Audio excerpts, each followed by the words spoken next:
السلام علیکم کے ناولز پر آپ سب کو ویلکم۔ ایک خوبصورت ناول کے ساتھ حاضر ہیں جس کا نام ہے پھر موسم گل نے پکارا۔ ناول کی رائٹر ہے رخسانہ نگار عدنان۔ چلیں ناول کی جانب بڑھتے ہیں۔ میری سمیتا سے پہلی ملاقات یونیورسٹی میں کیفیٹیریا کے پاس ہوئی۔ وہ گھٹنوں میں سر دیے بری طرح رو رہی تھی۔ میں عثمان کے ساتھ اپنے ایم اے اکنامکس کے رزلٹ کا پتہ کرنے آیا تھا۔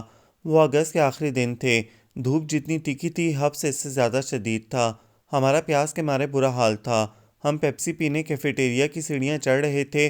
عثمان مجھ سے کافی آگے تھا۔ وہ چوتھے سٹیپ کے آخری کونے میں بیٹھی رو رہی تھی۔ پتہ نہیں عثمان کی نظر اس پر پڑی تھی یا نہیں۔ میں البتہ ٹھٹک گیا۔ اس کی دوست اس کے پاس کھڑی سے چپ کروانے کی کوشش کر رہی تھی، مگر وہ اسی پوزیشن میں بیٹھی ہلکی سسکیوں سے رو رہی تھی، جس سے اس کا سیاہ بالوں سے ڈھکا خوبصورت سر ہولے ہولے ہل رہا تھا۔ پہلے میں نے بھی سوچا کہ اس سے نظر انداز کر کے گزر جاؤں، مگر کوشش کے باوجود میں ایسا نہ کر سکا اور مغیث احمد سانس لینے کے لیے رکا تو گٹار کے وائرز ٹائٹ کرتے ایاز نے ایک سرسری سی نظر اس پر ڈالی اور پھر خاموشی سے سر جھکا کر اپنے کام میں مگن ہو گیا، اور میں نے پاس جا کر کہا، ایکسکیوز می مس، کیا آپ بتائیں گی کہ آپ اتنی گرمی میں کیوں رو رہی ہیں؟ یا تو میں کچھ بھوکلا گیا تھا یا یہ موسم کی شدت کا اثر تھا کہ اس جملے میں سب سے فضول لفظ گرمی تھا۔ مغیث خود ہی ہولے سے ہنسا۔ میری آواز پر پہلے تو ایک لمحے کو اس نے اپنی سسکیاں روکیں اور پھر سر اٹھا کر مجھے دیکھا۔ رونے سے اس کی بڑی بڑی کشادہ آنکھیں جیسے دھل گئی تھیں، اور اتنے حبس کے باوجود یکبارگی مجھے شبنمی صبح کا خیال آ گیا۔ بیبی پنک کاٹن کے سادے سوٹ میں اس کی سفید رنگت میں گلابیاں گھلی ہوئی تھیں۔ اس سے پہلے کہ میں مکمل طور پر اس کے سادہ حسن میں غرق ہو جاتا، اس نے چٹک کر مجھے جواب دیا، کیوں کیا گرمی میں رونا منع ہے؟ اس کی آواز بھی جیسے آنسوؤں سے دھل کر نکلی تھی، صاف کھنکدار۔ نہیں، منع تو نہیں ہے، مگر اس طرح راستے میں بیٹھ کر یہ شغل فرمانا بھی کوئی قابل تحسین کام نہیں ہے۔ میں نے ذرا سنبھل کر کہا، اگر آپ کو اس جگہ بیٹھ کر یہ شغل فرمانا ہے تو ہم اٹھ جاتے ہیں۔ وہ ایک دم سے کھڑی ہو گئی۔ میرا یہ مطلب نہیں، آپ جہاں مرضی بیٹھ کر یہ شغل فرما سکتی ہیں، پورا کیمپس خالی پڑا ہے۔ میں یہ کہہ کر تیزی سے 2 سیڑھیاں اوپر چڑھ گیا، جب ذرا سی کھسر پھسر کے بعد اس کی دوست نے مجھے آواز دی، مسٹر، سنیے۔ جی فرمائیے، میں نے واپس اترے بغیر ذرا سا مڑ کر کہا۔ اصل میں ایک مسئلہ ہو گیا ہے۔ وہ 2 سیڑھیاں چڑھ کر میرے پاس آ گئی اور وہ نک چڑی حسینہ نچلی سیڑھیوں پر کھڑی ٹیشو پیپر سے ناک رگڑتے ہوئے سو سو کرتی رہی۔ وہ ایڈمیشن ہو رہے ہیں نا ایم اے کے، تو ہم اسی لیے آئے تھے۔ آفس کے باہر بے پناہ رش تھا، کھڑے کھڑے ہمارا حشر خراب ہو گیا۔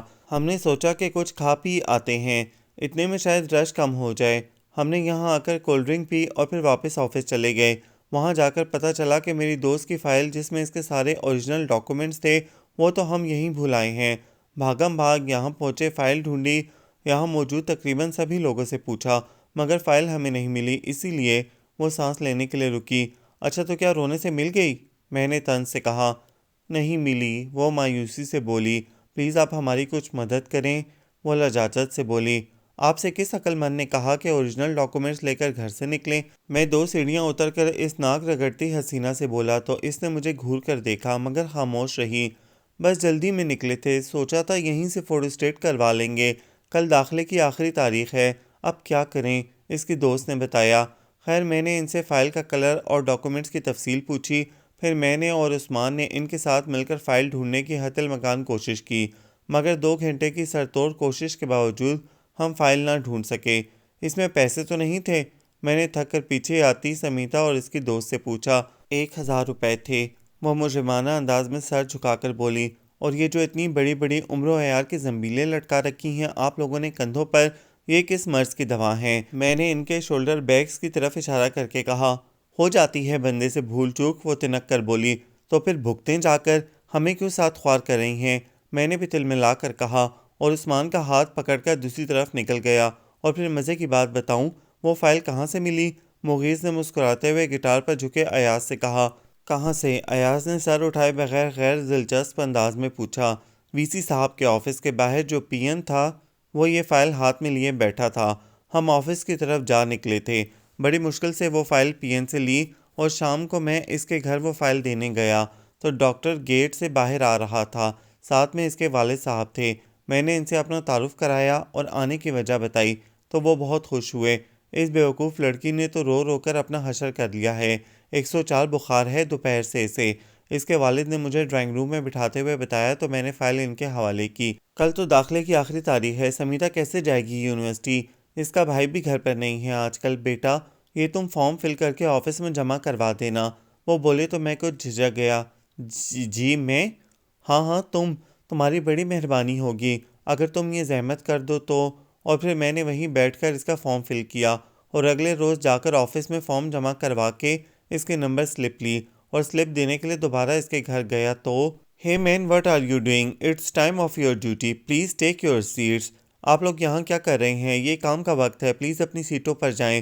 مسٹر پیٹر نے ہال میں جھانکتے ہوئے ان دونوں کو باتوں میں مصروف دیکھ کر زوردار آواز میں کہا تو وہ گڑبڑا کر کھڑے ہو گئے۔ مغیث نے ٹائم دیکھا، پب کے کھلنے کا وقت ہو چلا تھا۔ ویٹرز فرش کی صفائی کر چکے تھے اور اب میزوں کو ازیں سر نو جھاڑا جا رہا تھا۔ ایاز گٹار اٹھا کر میوزک روم کی طرف چل پڑا اور مغیث کاؤنٹر کی طرف بڑھ گیا۔ میرا خیال ہے گیٹ کی بیل بج رہی ہے۔ رابعہ نے کروٹ بدل کر پاس سوئے اقبال صاحب کی طرف دیکھتے ہوئے سوچا، 1 بج گیا ہے، اس وقت بھلا کس نے ہونا ہے؟ میرا وہم ہوگا۔ انہوں نے وال کلاک کی طرف دیکھتے ہوئے سوچا اور پھر سے آنکھیں بند کر کے سونے کی کوشش کرنے لگیں کہ پھر سے بیل کی آواز سنائی دی۔ اس دفعہ گھنٹی کا دورانیہ طویل تھا۔ وہ گھبرا کر اٹھ بیٹھیں۔ باہر دروازے کی بیل بج رہی ہے، اٹھ کر دیکھیں کون ہے، انہوں نے اقبال صاحب کو بازو سے ہلاتے ہوئے کہا تو انہوں نے بڑی مشکل سے آنکھیں کھولتے ہوئے گھڑی پر نظر ڈالی۔ کون؟ اس وقت کون ہو سکتا ہے؟ وہ لیٹے لیٹے سستی سے بولے۔ میرا خیال ہے تمہیں وہم ہوا ہے۔ نہیں، میں نے خود 2 بار آواز سنی ہے۔ آپ اٹھیں تو، وہ زور دے کر بولیں تو وہ اٹھ بیٹھے اور کچھ بیزاری کے عالم میں سلیپر پہننے لگے کہ پھر گھنٹی بج اٹھی تو رابعہ بھی گھبرا کر کھڑی ہو گئیں اور دونوں آگے پیچھے باہر نکل گئے۔ اقبال صاحب گیٹ کھول کر حیران رہ گئے۔ پنکی تم اس وقت؟ خیریت تو ہے بیٹا؟ اتنی رات کو؟ ان کی نیند سے بوجھل آنکھیں جیسے حیرت سے کھلی کی کھلی رہ گئیں۔ وہ سیاہ چادر میں سارا وجود ڈھانپے کھڑی تھی۔ جی خیریت ہے، اس نے نظریں جھکا کر کہا اور انہیں ذرا سا ہٹاتے ہوئے اندر کی طرف بڑھی۔ انہوں نے حیرانی سے گیٹ سے باہر جھانکا۔ سنسان سڑک سائیں سائیں کر رہی تھی۔ دور ایک موٹر بائیک کی لائٹس اندھیرے میں گم ہوتی ہوئی نظر آ رہی تھیں۔ وہ گیٹ بند کر کے واپس پلٹے تو وہ دور جا چکی تھی اور حیران پریشان سی رابعہ اس کے پیچھے گئی تھی۔ پنکی بیٹا خیریت تو ہے؟ اس وقت تم اتنی رات کو، تم اکیلی آئی ہو؟ وہ لاؤنج میں پہنچی تھی کہ رابعہ نے پیچھے سے بےتاب ہو کر پوچھا تو اس نے پلٹ کر انہیں سپاٹ نظروں سے دیکھا۔ اس کی آنکھیں بے تاثر سی تھیں، البتہ ناک کی نوک ابھی تک سرخ تھی اور چہرہ آنسوؤں سے دھلا ہوا تھا۔ اگر آپ لوگ میرے آنے سے اس قدر ہراساں ہو رہے ہیں تو میں واپس چلی جاتی ہوں، خشک لہجے میں کہہ کر وہ واپس مڑی۔ کیا کہہ رہی ہو؟ تمہاری طبیعت تو ٹھیک ہے؟ کیا جھگڑا ہو گیا ہے گھر میں؟ وہ گھبرا کر پاس آ کر بولی اور ہاتھ بڑھا کر اس کی پیشانی کو چھونا چاہا تو وہ بدک کر پیچھے ہٹ گئی۔ گھر؟ کون سا گھر؟ اس کا لہجہ ڈرا دینے کی حد تک سنسان تھا۔ رابعہ حقیقتاً پریشان ہو گئی۔ تم آئی کس کے ساتھ ہو؟ اقبال صاحب اندر آ کر بولے، اکیلی آئی ہوں اور اکیلی جا بھی سکتی ہوں اگر آپ لوگوں نے اسی طرح مجھ پر جرح جاری رکھی تو۔ اس کا لہجہ دھمکی سے آگے کا پتہ دے رہا تھا۔ وہ ٹھٹک کر چپ کر گئے۔ پھر بھی اس وقت آنا؟ صبح بھی تو؟ رابعہ نے ٹٹولتی نظروں سے اسے دیکھا۔ کیا صبح کیا رات، مجھے اب اس سے کوئی فرق نہیں پڑنا تھا، وہ بیزار لہجے میں کہہ کر اندر کی طرف بڑھی اور کوریڈور سے گزر کر اپنے کمرے کی طرف بڑھ گئی اور وہ دونوں حیران پریشان سے ایک دوسرے کو دیکھ کر رہ گئے۔ میرا دل تو گھبرا رہا تھا، خدا خیر کرے، رابعہ پریشانی سے صوفے پر بیٹھتے ہوئے بولی۔ یقیناً کوئی جھگڑا ہوا ہوگا۔ اقبال صاحب بھی بیٹھ گئے۔ ظاہر ہے، ورنہ یہ اتنی بیوقوف تو نہیں ہے کہ اکیلے اس وقت نکل کھڑی ہو، کوئی سیریس بات ہی ہوگی، رابعہ نے تائید کی۔ پتہ نہیں ادھر کسی کو بتا کر بھی آئی ہے یا نہیں، کہیں وہ لوگ بھی پریشان نہ ہو رہے ہوں، تم فون کر کے پتہ تو کرو، اقبال صاحب بولے۔ اب جب تک اس کا غصہ نہیں اترے گا کچھ نہیں بتائے گی۔ رابعہ اس کی طبیعت سے واقف تھیں۔ تم اٹھ کر فون کرو، ابھی پتہ چل جاتا ہے، اقبال صاحب اٹھتے ہوئے بولے۔ پتہ نہیں کیا بات ہو، کیا خبر کوئی زیادہ سیریس بات ہو، اور جب تک پنکی نہیں بتائے گی میں ان کی کسی بات کا کیا جواب دوں گی، اور پھر اس وقت فون کرنا مجھے اچھا نہیں لگ رہا، وہ تامل سے بولیں۔ اس وقت اس کا اکیلے آنا فون کرنے سے زیادہ بڑی بات ہے، تم اٹھ کر فون کرو، وہ بے چینی سے کھڑے ہو کر بولے۔ کوئی ادھر فون نہیں کرے گا اور نہ جائے گا، اگر آپ لوگوں نے ایسا کیا تو میں گھر چھوڑ کر کہیں نکل جاؤں گی یا زہر کھا لوں گی۔ پتہ نہیں وہ کس وقت سے ان کی باتیں سن رہی تھی۔ دروازے میں آ کر سخت لہجے میں بولی تو وہ جیسے ٹھہر گئے۔ تو پھر تم ہی بتاؤ کیا بات ہوئی ہے، رابعہ جھنجھلا کر بولی۔ کوئی بات نہیں ہے، بلکہ اب تو کوئی بات رہی ہی نہیں ہے، میں سب کچھ ختم کر آئی ہوں، میں اب دوبارہ اس موضوع پر کوئی بات نہیں کروں گی۔ اس کی آواز اونچی تھی۔ دماغ خراب ہو گیا ہے؟ کیا بات کر رہی ہو؟ رابعہ غصے سے بولی۔ جو آپ کو سنائی دے رہا ہے۔ آپ بتائیں مجھے یہاں پناہ دیں گی یا میں ابھی چلی جاؤں؟ وہ ٹھوس لہجے میں بولی تو اقبال صاحب اس کے تیور دیکھ کر آگے بڑھے۔ اچھا ٹھیک ہے، تم جا کر آرام کرو، صبح دیکھیں گے، اب کوئی فون نہیں کرے گا، تم سو جاؤ جا کر۔ وہ اس کے پاس آ کر ذرا نرمی سے بولے تو اس کے چہرے کا تناؤ کچھ کم ہو گیا۔ وہ خاموشی سے باہر نکل گئی۔ پتہ نہیں کیا کر رہی ہے، یا اللہ خیر، رابعہ نے تعصب سے سر ہلاتے ہوئے کہا۔ اللہ خیر کرے گا، اب چھوڑو، صبح دیکھیں گے۔ وہ باہر کی طرف بڑھتے ہوئے بولے۔ یاسمین اور عظمیٰ پوچھیں گی صبح تو ان سے کیا کہیں گے؟ رابعہ کو ایک اور فکر ستانے لگی۔ اقبال صاحب کے قدم بھی رک گئے۔ کہہ دینا رات کو حسیب کے ساتھ آئی تھی، اور اگر کوئی ایسی ویسی بات ہوئی تو اسے ہم بہت دیر تک چھپا نہیں سکیں گے۔ وہ کچھ سوچ کر بولے، اور ویسے تم اسے ابھی زیادہ نہ کریدنا، وہ غصے میں تو ہے لیکن پریشان زیادہ ہے، خود ہی سب کچھ بتا دے گی، تم اصرار نہ کرنا۔ وہ کہتے ہوئے باہر نکل گئے تو رابعہ آہ بھر کر اٹھ کھڑی ہوئیں۔ دیکھو سو گئی ہے یا نہیں؟ وہ باہر نکل کر اس کے کمرے کی طرف بڑھیں۔ دروازہ بند تھا، انہوں نے ہلکا سا دھکیلا مگر اس نے شاید اندر سے لاک لگا لیا تھا۔ وہ کچھ دیر کھڑی رہیں پھر واپس مڑ گئیں۔ اگرچہ ابھی ہمارا رزلٹ آؤٹ ہونے میں کم از کم مہینہ باقی تھا، مگر میں تقریباً ہر روز یونیورسٹی جانے لگا۔ میرا جی چاہتا کہ ایک بار پھر سے ایڈمیشن لے لوں اور ایک چکر انگلش ڈپارٹمنٹ کا ضرور لگاتا۔ پریویس کی کلاسز ابھی سٹارٹ نہیں ہوئی تھیں اور میں یوں ہی مٹر گشت کر کے واپس آ جاتا۔ ایک اور بار خیال آیا کہ اس کے گھر خیریت پوچھنے کے بہانے چلا جاؤں، مگر پھر ہمت نہیں پڑی۔ تم سو رہے ہو؟ مغیث نے آنکھوں پر بازو رکھے چپ چاپ لیٹے ایاز سے پوچھا۔ نہیں، اس نے بازو ہٹائے بغیر بے تاثر سا نہیں کہا، تو مغیث نے سلسلہ گفتگو پھر سے جوڑ دیا۔ پھر پریویس کی کلاسز سٹارٹ ہونے کے دوسرے روز ہی وہ مجھے اپنی اس دوست کے ساتھ کوریڈور میں جاتی مل گئی۔ میں نے اس کی خیریت دریافت کی۔ پہلے روز کے برخلاف وہ بڑی شائستگی سے مجھے جواب دیتی رہی۔ اس نے میرا شکریہ بھی ادا کیا کہ میں نے اس کے ایڈمیشن فارم جمع کروائے تھے۔ اس کی دوست نے بھی میرا شکریہ ادا کیا۔ پھر ان کی کلاس ہونے والی تھی، وہ معذرت کر کے کلاس لینے چلی گئیں اور میں فرحاں و شاداں واپس آ گیا۔ پھر ہفتے میں ایک آدھ دن میں ان کے ڈپارٹمنٹ کا چکر ضرور لگاتا، کبھی کسی دوست سے ملنے کے بہانے، کبھی کسی پروفیسر سے۔ اور ایک دن وہ مجھے دور سے آتے دیکھ کر زور سے ہنس پڑی، اور جب میں پاس پہنچا تو ہنستے ہوئے کہنے لگی، مغیث صاحب، آپ کو کیوں وہم ہو گیا ہے کہ ایک دو دن بعد میرا حال خراب ہو جاتا ہے یا میری طبیعت گڑبڑ ہو جاتی ہے؟ آپ یقین کریں میں بالکل خیریت سے ہوں اور انشاءاللہ آئندہ بھی رہوں گی، اور آپ کی خیریت کی بھی دعا کرتی ہوں۔ اب اس سے آگے بات شروع کریں۔ اس کی شوخ ہنسی اور ذومعنی بات نے مجھے گڑبڑا دیا، اور پھر میں نے ایک فیصلہ کر لیا۔ بات کرتے کرتے اس نے ایاز کی طرف دیکھا تو اس کے ہلکے ہلکے خراٹے سے سنائی دیے۔ مغیث بل کھا کر رہ گیا۔ لعنت ہو تم پر، کہہ کر اس نے تکیہ گھسیٹا اور سر کے نیچے رکھ کر لیٹ گیا۔ اس میں نہ تو ایاز کی نیند کا قصور تھا اور نہ مغیث کی داستان گوئی کا۔ ایاز اس کی یہ کہانی کوئی 20ویں بار سن رہا تھا۔ سارے واقعات اسے ازبر ہو چکے تھے، اور مغیث بیچارہ کیا کرتا؟ ایاز کے سوا وہ یہ کہانی اور کسے سناتا؟ ایاز کے سوا اس کا کوئی دوست بھی تو نہیں تھا یہاں۔ وہ سونے کی کوشش کرنے لگا۔ آدھی رات سے زیادہ کا وقت ہو چکا تھا۔ تھوڑی دیر میں وہ بھی غافل ہو گیا۔ ابھی سے سوئے گھنٹہ ڈیڑھ گھنٹہ ہی گزرا ہوگا کہ ان کے فلیٹ کے باہر کسی کے زور زور سے چیخنے کی آوازیں آنے لگیں۔ پہلے تو اس کی سمجھ میں نہ آیا کہ یہ کیسی آوازیں ہیں، نیند کے غلبے سے ویسے ہی حواس معطل ہوئے جا رہے تھے، مگر جب باہر شور بڑھا تو وہ اٹھ کر بیٹھ گیا۔ دوسری طرف ایاز بھی لال سرخ آنکھیں پھاڑے اس کی طرف دیکھ رہا تھا۔ یہ کیسی آوازیں ہیں؟ اس نے نیند سے بوجھل بھاری آواز میں مغیث سے پوچھا۔ پتہ نہیں۔ مغیث نے دروازے کی طرف دیکھتے ہوئے کندھے اچکائے۔ میں دیکھتا ہوں۔ وہ اٹھ کر کھڑا ہوا ہی تھا کہ دروازے پر زور زور سے دستک ہونے لگی۔ دروازہ کھولو، خدا کے لیے دروازہ کھولو! آواز کسی لڑکی کی تھی۔ مغیث نے ایک نظر ایاز کو دیکھا اور جلدی سے آگے بڑھ کر دروازہ کھول دیا۔ ایاز بھی اس کے پیچھے اٹھ آیا۔ اس نے جیسے ہی لاک میں چابی گھما کر دروازہ کھولا، کوئی دھڑام سے اس کے اوپر آ گرا۔ وہ حواس باختہ ہو کر پیچھے ہٹا، مگر گرنے والے نے اسے مضبوطی سے پکڑ لیا۔ خدا کے لیے مجھے بچاؤ، میں آپ لوگوں کو خدا کا واسطہ دیتی ہوں، اس درندے سے مجھے بچا لو۔ چیخنے کی وجہ سے اس کی آواز پھٹ رہی تھی۔ اس کے درندہ کہنے پر انہوں نے باہر کی طرف دیکھا تو 35-36 سالہ ایک نوجوان اندر داخل ہوا۔ اسے دیکھ کر وہ لڑکی مغیث سے چمٹ گئی تو مغیث گھبرا گیا۔ اس نے مدد طلب نظروں سے اپنے پاس کھڑے ایاز کی طرف بے بسی سے دیکھا تو ایاز آگے بڑھا۔ دیکھیں بی بی، یہ کوئی طریقہ نہیں ہے مدد مانگنے کا، آپ ٹھیک سے بات کریں، کیا مسئلہ ہے؟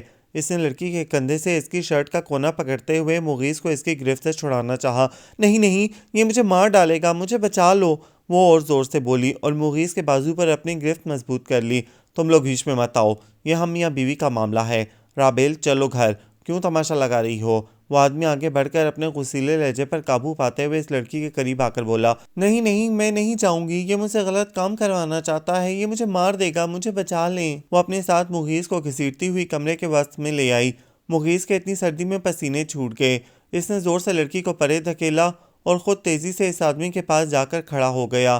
شاید ان دونوں کے درمیان پہلے باقاعدہ جنگ و جدل ہو چکی تھی، کیونکہ لڑکی کی شرٹ کالر سے نیچے تک پھٹی ہوئی تھی اور اس لٹکتی ہوئی دھجی پر ان کی نظر پہلی بار پڑی تھی۔ مغیث نے تو جلدی سے نظریں چرا لیں، البتہ ایاز نے آگے بڑھ کر بیڈ پر پڑی چادر اٹھا کر اس کی طرف بڑھائی تو اسے بھی جیسے یاد آ گیا۔ اس نے جلدی سے چادر لے کر اپنے اوپر لپیٹ لی۔ دیکھیں جی، معمولی سی بات ہے، میرے کچھ دوست آئے تھے، انہوں نے پی پلا کر کچھ ہلا گلا کیا تو اس گاؤدی نے طوفان اٹھا دیا۔ یہاں تو جی یہی کچھ ہوتا ہے، مگر یہ لوگ پاکستان سے چل پڑتے ہیں امریکہ میں رہنے، اور ساتھ میں ٹنوں کے حساب سے یہ منحوس شرم و حیا بھی ساتھ لے آتے ہیں۔ میرے ایک دوست نے ذرا سا ہاتھ کا پکڑ لیا، اس نے ایک پروینے ہنگامہ کر دیا۔ ان لوگوں کے سامنے میری جو سبکی ہوئی وہ علیحدہ ہے۔ وہ آدمی خونخوار نظروں سے لڑکی کو گھورتے ہوئے بظاہر نرم لہجے میں بات کر رہا تھا۔ جھوٹ مت بولو غلیظ آدمی، لڑکی غرائی، یہ ان لوگوں سے پوری ڈیلنگ طے کر کے انہیں لایا تھا۔ آپ خدا کے لیے مجھے آج کی رات اس سے بچا لیں، کل میں اپنا کوئی بندوبست کر لوں گی۔ وہ ایاز کے پیچھے ہوتے ہوئے منت امیز لہجے میں بولی، رابیل کیوں اپنا اور میرا تماشا بنا رہی ہو؟ چلو گھر، وہ لوگ تو کب کے جا چکے ہیں۔ وہ آدمی اس کی طرف بڑھتے ہوئے ذرا نرمی سے بولا، ہرگز نہیں، میں اس کھڑکی سے کود کر جان دے دوں گی، مگر تمہارے جیسے نیچ اور گھٹیا کے ساتھ نہیں جاؤں گی۔ اس کی نظر شاید کھڑکی پر اسی وقت پڑی تھی۔ وہ چھلانگ لگا کر کھڑکی کی طرف بڑھی۔ ایاز اور مغیث کی جان ہی نکل گئی۔ اس کے کھڑکی سے کودنے کا صاف مطلب ان دونوں کے لیے جیل یا موت تھا۔ ایاز تیزی سے اس کی طرف بڑھا۔ دیکھیں محترمہ، اگر آپ کو یہ شوق فرمانا ہی ہے تو اپنے فلیٹ میں جا کر فرمائیں، ہمیں کیوں مروانا چاہ رہی ہیں ساتھ؟ وہ کھڑکی کے آگے کھڑا ہو گیا، تو پھر آپ لوگ مجھے پناہ دیں، میں اس کے ساتھ کسی صورت نہیں جاؤں گی۔ وہ ڈٹ کر بولی، آپ کو آپ کی مرضی کے خلاف کوئی بھی کہیں نہیں لے جا سکتا، یہ امریکہ ہے، یہاں یہ جبری کام نہیں کروائے جا سکتے۔ ایاز نے طنز بھرے لہجے میں اس آدمی سے کہا، آپ آرام سے بیٹھ کر ہمیں بتائیں کہ آخر مسئلہ کیا ہے۔ اس نے رابیل سے کہا، میں بتاؤں گی سب آپ کو، مگر پہلے اس ملعون سے کہیں یہاں سے دفان ہو جائے، پھر بتاؤں گی۔ وہ اس آدمی کو دیکھتے ہوئے زہرخند لہجے میں بولی، میں تمہیں یہاں سے لیے بغیر نہیں جاؤں گا، سنا تم نے؟ تم میری بیوی ہو، کوئی مذاق نہیں، چلو میرے ساتھ، بہت ڈرامہ ہو گیا۔ وہ سختی سے کہتے ہوئے اس کی طرف بڑھا تو لڑکی نے جھپٹ کر کھڑکی کھول دی۔ برف میں دھلی ہوئی ہوا کا سرد جھونکا اندر گیا تو ایک پل میں ان کے جسم میں سردی کی لہر سی دوڑ گئی۔ کھڑکی بند کر دیں، مغیث نے آگے بڑھ کر کھڑکی بند کرنا چاہی، مگر وہ اس کے پٹ مضبوطی سے تھام کر کھڑی ہو گئی۔ میں کھڑکی اس وقت تک بند نہیں کروں گی جب تک یہ یہاں سے نہیں جائے گا، ورنہ مجھے مرنے سے کوئی نہیں روک سکتا، وہ انہیں دھمکاتے ہوئے بولی۔ ایاز نے ایک نظر لڑکی کے فیصلہ کن انداز پر ڈالی اور دوسری نظر غصے سے بھرے اس شخص پر ڈالی۔ کیا کہتے ہیں آپ پھر؟ اس نے اس آدمی سے کہا۔ اس کی تو ایسی کی تیسی۔ وہ دانت پیس کر آگے بڑھا تو ایاز نے اسے بازو سے پکڑ لیا۔ میرا خیال ہے فضول غصہ کرنے سے کچھ فائدہ نہیں، اس وقت آپ واپس چلے جائیں، صبح یہ خود ہی آ جائیں گی آپ کے پاس، یا ہم چھوڑ جائیں گے، ویسے بھی دن نکلنے میں 2-2.5 گھنٹے ہی تو ہیں۔ ایاز نے وال کلاک کی طرف دیکھتے ہوئے کہا، اچھا، اس میں شرم کی بات نہیں، میرے دوست تمہارے لیے وحشی درندے تھے، اور اب جو ان دونوں کے پاس رہنا چاہ رہی ہو وہ اس لڑکی کے پاس آ کر تیوری چڑھا کر معنی خیز انداز میں پھنکارا، تم گندی ذہنیت کے مالک ہو، تمہارا ہر خیال گندگی سے جنم لے گا، اگر ایسا ہے بھی تو یہ میری اپنی مرضی ہے، تم ہی تو کہتے ہو یہاں ہر کوئی اپنی مرضی سے جیتا ہے، میں بھی اپنی مرضی سے یہاں رہ رہی ہوں۔ وہ ایک ایک لفظ چبا چبا کر بولی تو وہ آدمی سے دیکھ کر رہ گیا۔ تم کیا سمجھتی ہو اس ریت کی دیوار کے پیچھے کھڑے ہو کر مجھ سے بچ جاؤ گی؟ تو یہ تمہاری بھول ہے، میرا حق تم پر ثابت ہے۔ وہ منہ پر ہاتھ پھیر کر بولا، حق تھا، اب نہیں ہے، اور ثابت تو میں تمہیں کرواؤں گی کہ کون ریت کی دیوار ہے، تمہاری ہوس یا میری مضبوطی؟ لڑکی اسی کے لہجے میں دو بدو بولی تو وہ آدمی سے گھورتے ہوئے باہر کی طرف بڑھا۔ اسے میری کمزوری نہ سمجھنا، تم جیسی بہت دیکھی ہیں میں نے، سمجھ لوں گا تمہیں بھی۔ وہ دھمکی دیتا ہوا باہر نکل گیا۔ جیسے ہی وہ باہر نکلا وہ لڑکی زمین پر بیٹھ کر پھوٹ پھوٹ کر رونے لگی۔ اس کے اس طرح اچانک تبدیل ہو جانے پر وہ دونوں ایک دوسرے کو حیرت و تشویش سے دیکھنے لگے۔ اس رات کی صبح بھی عجیب سی تھی، خاموش اور پراسرار سی، اگرچہ گھر میں روزانہ کی طرح شور و ہنگامہ برپا تھا۔ بچے اسکول جانے کے لیے تیار ہو رہے تھے۔ یاسمین اور عظمیٰ جلدی جلدی کچن میں ان کے ناشتے کا انتظام کر رہی تھیں۔ عظمیٰ کو تو اسکول بھی جانا ہوتا تھا، اس کی ایک ٹانگ کچن میں ہوتی اور دوسری اپنے کمرے میں۔ اس کے دونوں بچے ابھی چھوٹے تھے، ایک پہلی میں اور ایک پریپ میں۔ ان دونوں کو تیار کرنا اور پھر فہیم کی تیاری کا ہنگامہ۔ یاسمین کے تینوں بچے بڑے تھے، اس لیے وہ خود ہی تیار ہو جاتے تھے، اور عظیم کو ویسے بھی فیکٹری ذرا دیر سے جانا ہوتا تھا، اور اقبال صاحب اس کے بعد تقریباً 10-11 بجے فیکٹری جایا کرتے تھے، اس لیے وہ ذرا دیر سے اٹھ کر آتے تھے۔ مگر آج وہ بھی صبح ہی سے چپ چاپ لاؤنج میں ارد گرد ہونے والے شور سے بے نیاز بیٹھے تھے، اور رابعہ 3 بار صبح سے پنکی کے بند دروازے کے چکر لگا چکی تھیں۔ امی میری جرسی نہیں مل رہی۔ علینا نے کچن میں آ کر انڈا فرائی کرتی یاسمین سے کہا، کمرے میں دیکھو وہیں ہوگی۔ یاسمین نے مصروف انداز میں کہا، نہیں ہے، میں دیکھ چکی ہوں، مجھے دیر ہو رہی ہے، ڈھونڈ کر دیں۔ علینا بیزاری سے بولی، میں کہاں ڈھونڈوں؟ اس نے انڈا پلیٹ میں رکھا۔ ہاں یاد آیا، وہ امی کے ساتھ والے کمرے میں کل عظمیٰ نے رکھی تھی جب تم اسے لاؤنج میں اتار کر پھینک گئی تھی، وہیں دیکھو جا کر۔ تو علینا باہر نکل گئی۔ امی، وہ کمرے کا دروازہ تو لاک ہے، پتہ نہیں اندر کون ہے۔ علینا چند لمحے بعد پھر ماں کے سر پر کھڑی تھی۔ وہ کس نے لاک کر دیا؟ وہاں تو کوئی نہیں سویا۔ یاسمین حیرت سے بولی، اچھا چلو میں دیکھتی ہوں۔ اس نے ناشتے کی ٹرے ڈائننگ ٹیبل پر رکھتے ہوئے باقی بچوں کو آواز لگائی اور کمرے کی طرف بڑھی۔ دروازہ واقعی لاک تھا۔ اس نے 2 بار دستک دی، مگر وہاں مکمل خاموشی تھی۔ امی، یہ کمرہ کیوں لاک ہے؟ کوئی اندر ہے؟ یاسمین نے لاؤنج کے دروازے پر کھڑے ہو کر رابعہ سے پوچھا۔ ہیں؟ کون سے کمرے میں؟ وہ جیسے غائب دماغی سے بولی۔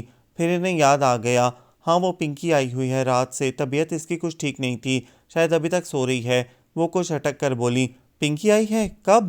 یاسمین حیرت سے بولی، ہمیں تو پتہ نہیں چلا، اکیلی آئی ہے، بچے نہیں آئے ساتھ؟ وہ ذرا پاس آ کر بولی، ہاں وہ حسیب کے ساتھ آئی تھی، بچے گھر پر ہی چھوڑ آئی ہے، اپنی طبیعت اس کی کچھ ٹھیک نہیں تھی، اس لیے ڈاکٹر کے ہاں سے سیدھا ادھر ہی آ گئی۔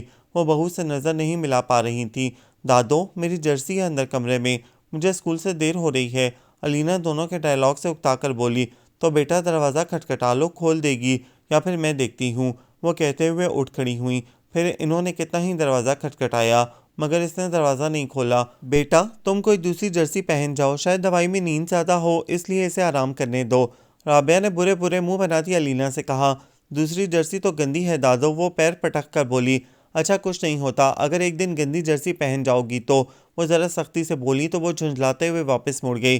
پھر جو بھی ناشتہ کرنے آتا پنکی کی اچانک آمد کا سن کر حیران ہوتا۔ رابعہ بہانے گھڑتی رہیں اور اقبال صاحب خاموشی سے ان کے جھوٹ سنتے رہتے۔ کم از کم چھوٹو کو تو لے آتی، وہ چھوٹا سا بچہ رات سے اکیلا پریشان ہو گیا ہوگا۔ یاسمین نے کہہ ہی دیا، ارے بھابی وہاں ہیں سب، وہ سنبھال لیں گے، ہو سکتا ہے پنکی کی طبیعت زیادہ خراب ہو، اب میں 2 بار گئی ہوں، مگر وہ شاید گہری نیند سوئی ہوئی ہے۔ مجھے اسکول سے دیر ہو رہی ہے امی، آپ میری طرف سے اسے پوچھ لیجئے گا اور اسے جانے نہ دیجئے گا، میں جلدی آنے کی کوشش کروں گی۔ عظمیٰ جلدی جلدی بچوں کا لنچ پیک کرتے ہوئے بولی۔ تھوڑی دیر میں اس کی وین آ گئی، وہ دونوں بچوں کو لے کر چلی گئی۔ بڑے بچے بھی ان کے ساتھ ہی نکل گئے۔ علینا اور نبیل پہلے جا چکے تھے، اس کے بعد باری باری فہیم اور عظیم بھی نکل گئے۔